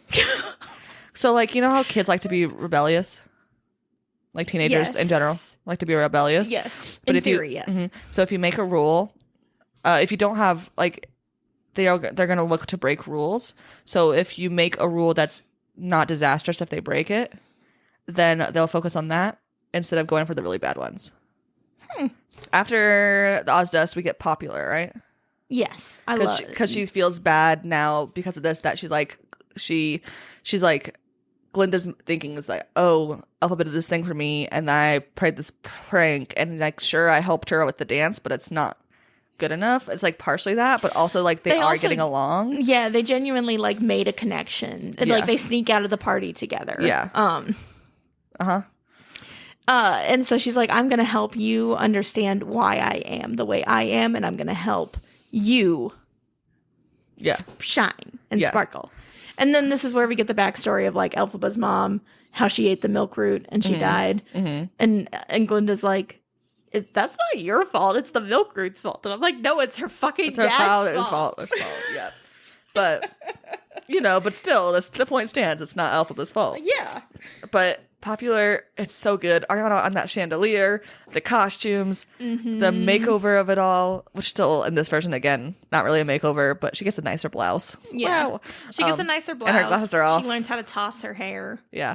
Which the toss thing of the hair is from the stage production, like, which I thought that was fun that they kept that in. Mm-hmm.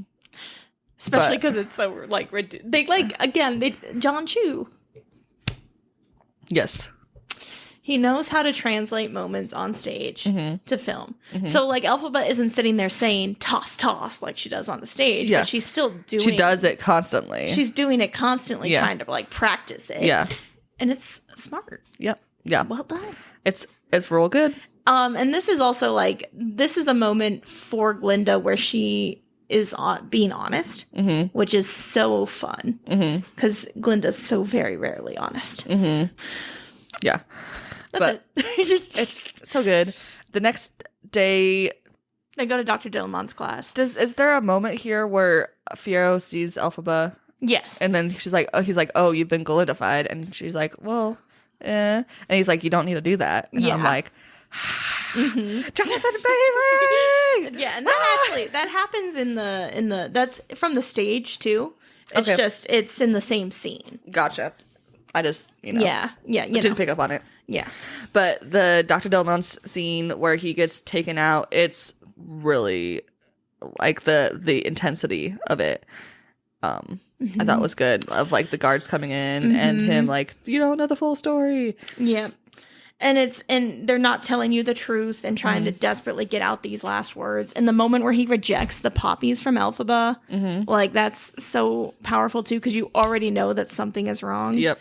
And then Elphaba has like the guy brings out the cub in the cage.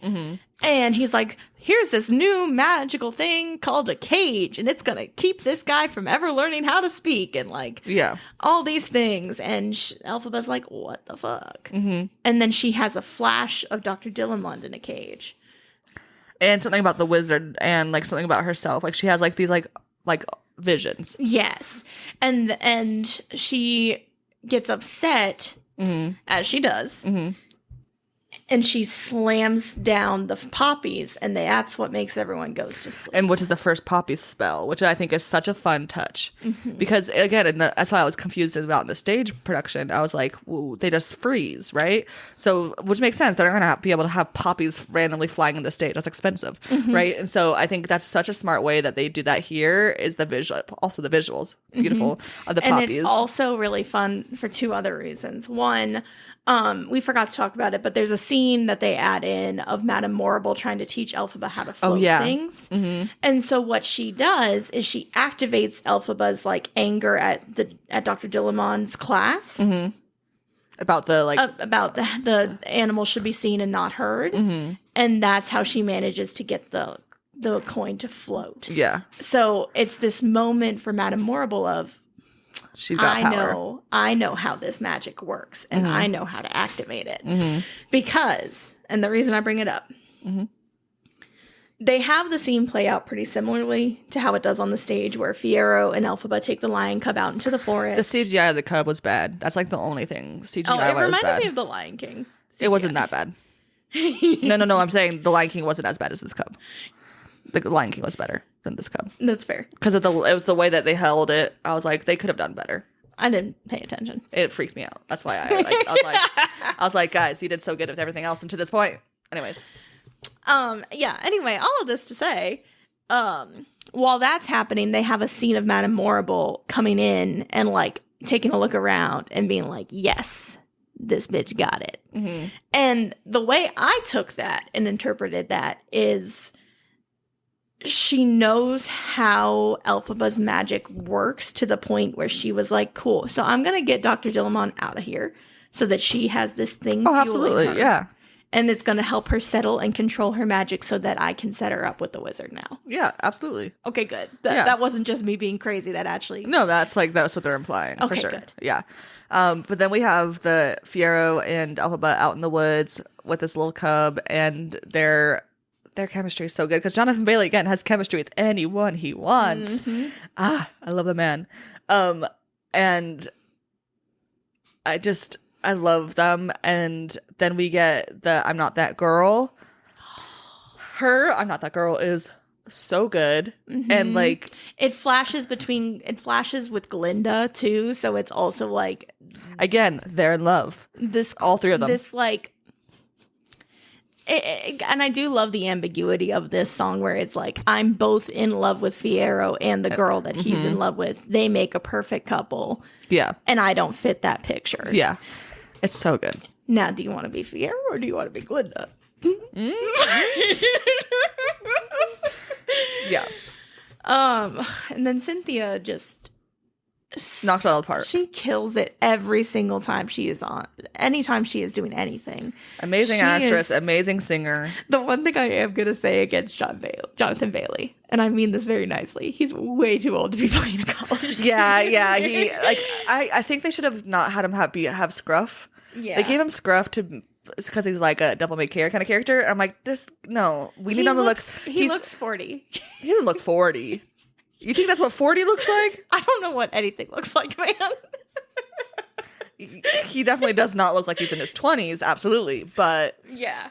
But like Cynthia is also in her late 30s. Yeah, but she passes for a lot younger. Well, it's because of CGI. It's this and the green. The green. And yeah.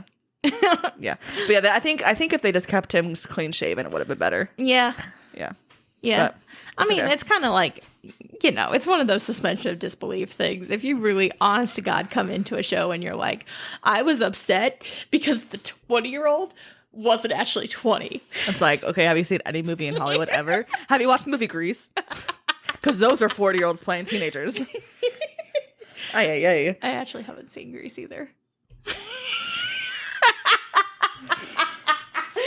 You've never seen Grease? I've never sat and watched the whole thing. There's like the awkward tension or like bits between where Glinda and Elphaba, because whenever Glinda's like talks about Fiyero. Yeah, this is actually where like that connective tissue that I was talking about, it kind of starts falling apart towards the end here. I think it's fine. I mean, it's fine. Mm-hmm. It's still fine. It's fine. Yeah.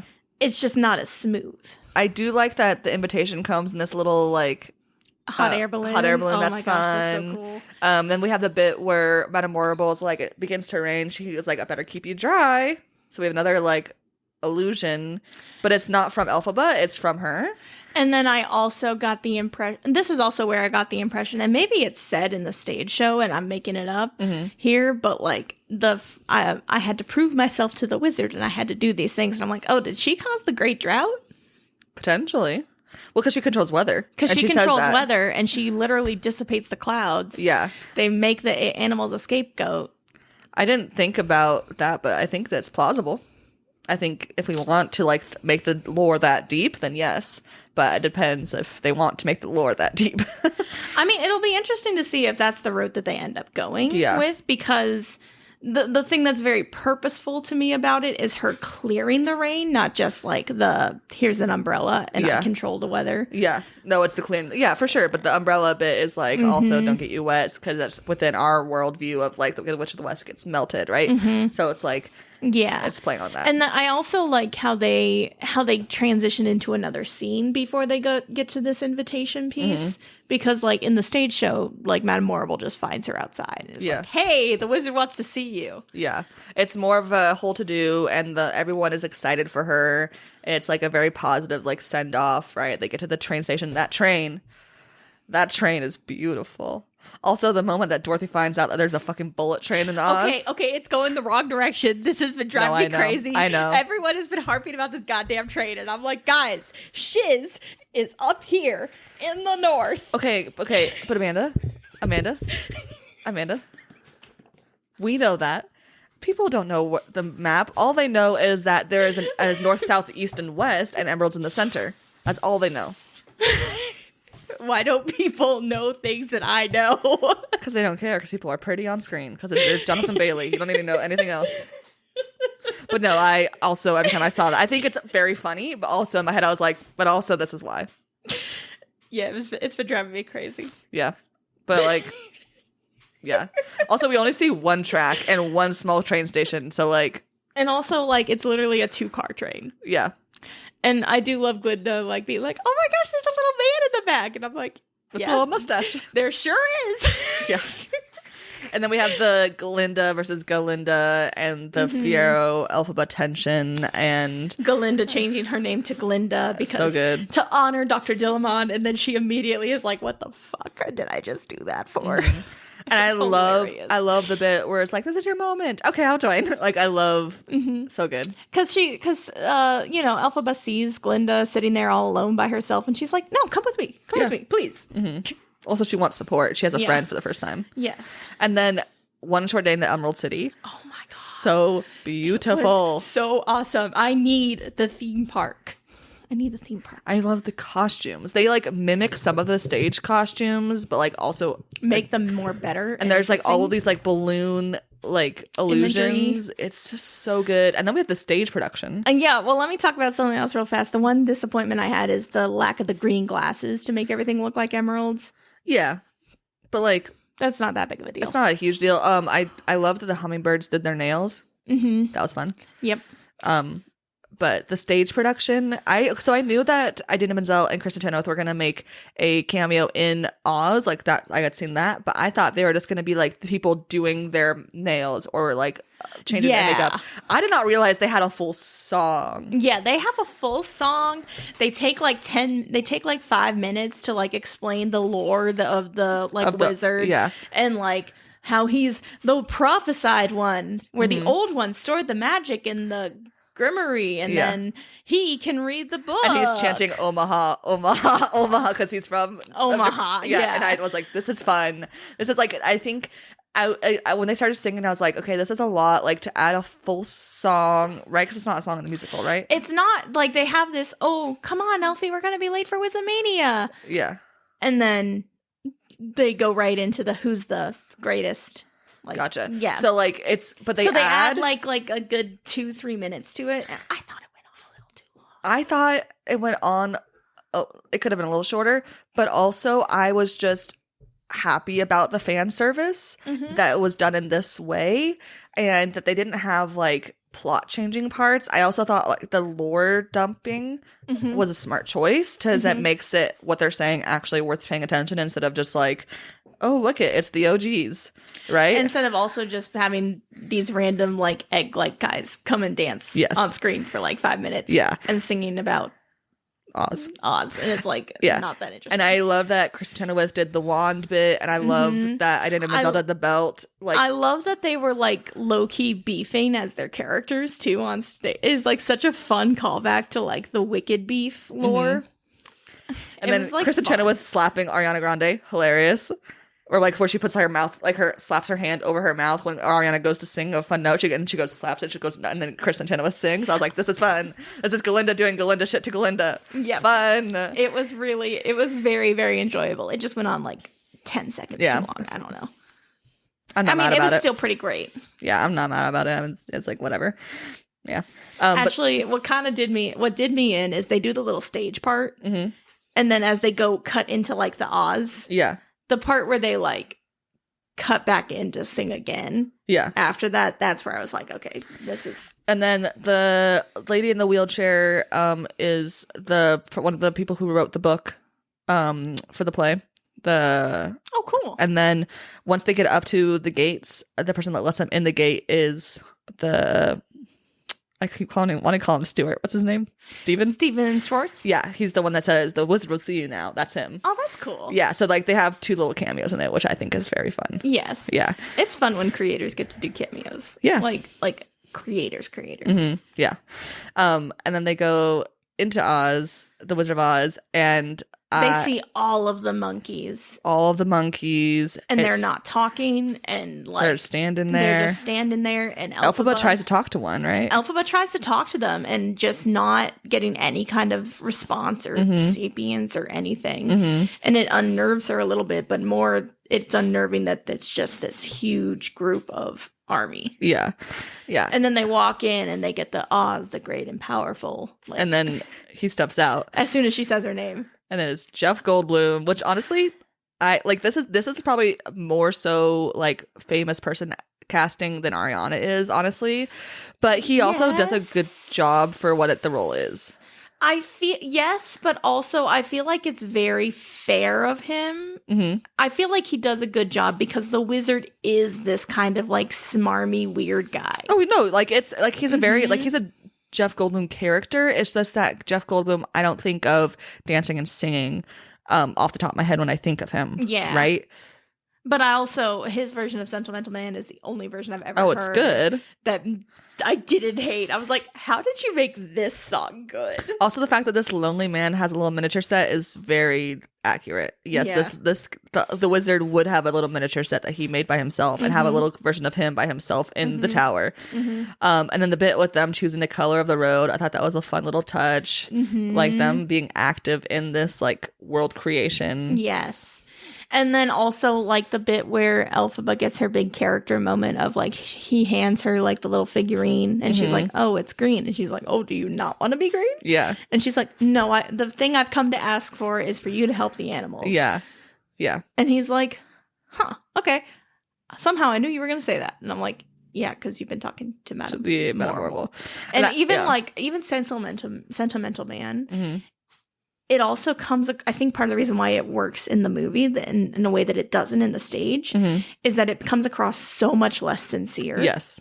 It's like, a song called Sincere Man, you should not be sincere when you're singing it. You should be insincere, and it should be all irony. And the whole like shadow, like the man behind the curtain of it all, like I think it's really smart because yes, it's like a callback to don't pay attention to no mind to the man behind the curtain, but also it's like he's behind the curtain controlling this. Like it's good. And it's also like he can like very clearly Madame Morrible has told him exactly like what Elphaba's relationship with her father is like. So him singing this allows me to be so parental is significantly more about manipulating Elphaba than any kind of expression of feeling on his part. Yes. And it's so well done. Yes. Then we have the Grim Rear bit where Madame Morrible comes out and is like, I'm the press secretary now. Technically, she doesn't say that. She's just like, yeah, I've been working with him for a while. Yeah. It's all good. Yeah. And then they keep like manipulating her in these really fun, subtle ways of like, oh, maybe she's not ready. Maybe she's not ready. We have been working on levitation. Yeah. Like the Grim Mirror in this copy too is so fun. It's like a diamond shape, another triangle, and it opens and it flips. It's very fun. I want a book like that. If they make a book like toy of that, I might buy it. But did you hear that, merch people who are listening in on this podcast? I'm sure they are. Ay. And then we have the whole scene of the monkey sprouting wings. It's so brutal and horrifying, and which is so good because that's exactly what it needs to be. And you can see just the contrast between Elphaba and like everyone else, because even Glinda's like, oh my god, you're doing it, and Elphaba's like, no, this is bad, he's in pain, do something about it. And then they have the realization bit and like the, oh my god, why do you want spies? Oh, you're the one that's causing all of this. And then they have a little chase sequence and Glinda goes after her, and the jump scare of the monkeys attacking. I heard somebody say that coming out of the theater, so I was like, okay, I'm emotionally prepared for this. That's good that you heard it, because I jumped. Yeah, this fun little chase scene, and they finally get up to the like attic tower room. Where they do have a little bit where they try to escape on balloon first, and then it doesn't work. Which I think it's fun. I think that, I'm glad they had that. Because like that's one thing that musicals on the stage cannot do that movies can, are chase sequences. And like adding literal dimension to the story. Did it add time? Yeah, but honestly, it's okay to add time sometimes. Yeah. And then we get into Defying Gravity. And I Hope You're Happy, I think they played it so, because often it's like a very like petty, I think, I hope you're happy, like you did this choice, I hope you're happy, bitch. And this one is like, no, I genuinely hope you're happy. We're gonna disagree on her whole like actions from this moment on, but the ending part, I hope you're happy when they're singing together.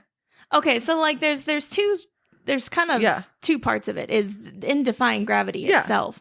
The first one is petty. It's this like back and forth. Well, yeah, when she's like, "How dare you?" But like once they get up to that window, end, it's always been this like, "I really hope you are genuinely happy." I think maybe it's because we see their faces more than we can on like a stage, but like I feel like I felt it more, and maybe that's why it made a bigger impact to me. Yeah, this whole scene of them and they're singing together, the voices mesh, like we said earlier, so well, and then her flying around that room, jumping over the thing while singing is just a feat.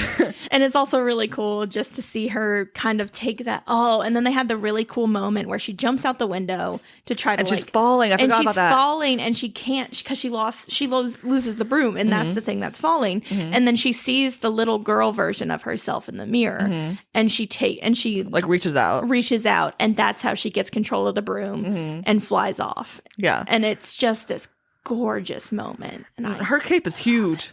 Yeah, I mean, it's like that in the stage, too. Yeah, but like... But in the stage, it's to hide the fact that... It's to hide the mechanics. Yeah, but it's like, it's huge, and I'm like, girl, you've not seen Incredibles. You're going to get sucked up into something. I mean, to be fair, the only other flying things are the monkeys. I know. And air balloons. I know, but it's like, every time I see a cape, I think, no capes. Okay, and so then the other thing that they do that's really smart is they cut away from her...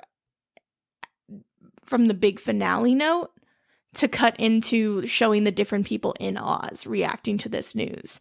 Like they flash over to Nessa bitter and angry. And her dad having a heart attack in the background. They flash over to Bach like being terrified at Shiz and everyone's fleeing Shiz University.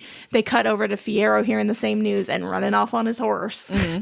And it's just like such a good way to set up what's going to happen next. And this is why they made it a two-parter. And this is why John Chu is a genius, because it was so smart to take this and make it the ending. Because you get a full, complete character arc for Elphaba. Yes. Starts off wanting to not be green. Changes into standing up for herself and all of her moral convictions. Yeah. The movie ends. Yep. And it's... so good. It's so good. Okay, question. Is this musical part one a good adaptation? Yes. Yes. Yeah. It is. I think it's the best movie musical I've ever seen. Yeah. Like, I think it's better than Les Mis. Yeah. And I think it's criminal that we have to wait a year. I know. But I cannot wait for next year to go to watch part one and then go watch part two, because I hope they do that. And if not, I'm going to do that. at home and watch part 1 and then go march to the theater and watch part 2. I don't know if I can physically do that, but I will try. I'm going to do it. I don't know how my Wicked superfan friends feel. Mm-hmm. I really think this is very, very good. I have not heard anything bad about this movie so far. Yes, it's still currently, as we record this, opening weekend. Maybe by the time this episode comes out in a week, and people will have critiques. Mm-hmm. But I think this is a near perfect movie. Mm-hmm. I think so too, and I think they do such a good job of translating. They hit all 3 of those points that I talked about. Mm-hmm. They keep the themes of the musical. They have people who can sing and act, not just people who can sing. Because sometimes you have people who can just sing and they can't act. Yeah, especially stage acting. Yeah. Which is stage acting and film acting are different. Yeah, and that's another thing but that also comes with like changing into the medium as well. Whereas like if that harkens back to what I was saying about Glinda and Ariana. Mm-hmm. Ariana tones it down to the point where Glinda is not obnoxious. Yeah. Like she would be if they just filmed the musical. Yes. I think this is a great adaptation of the stage, which is again an adaptation of the book, which is which is inspired by the movie, which is inspired by the book. Like the Inception-y universe of the Oz content, I find fascinating. Yeah. And which is why we did the episodes, because I was like, I want to do this. Yeah. And it's so hard too, because like there's just so much that goes into all of everything. Mm-hmm. There's so much translating that has to happen from book to stage to film. Yeah. Thank you everyone for listening to this episode, which I'm assuming is going to be very long, just based off how long we've been talking. If you've not seen Wicked, go watch Wicked, but also don't read the book or listen to our book podcast. That's fine. Let's do that. Make sure you're following us on Instagram at Read the Book First Podcast. Rate us 5 stars. No other stars, please. And leave us reviews. Reviews help. Leave us reviews. Even if you didn't write anything, just give us 5 stars. It really helps. And remember, read the book first.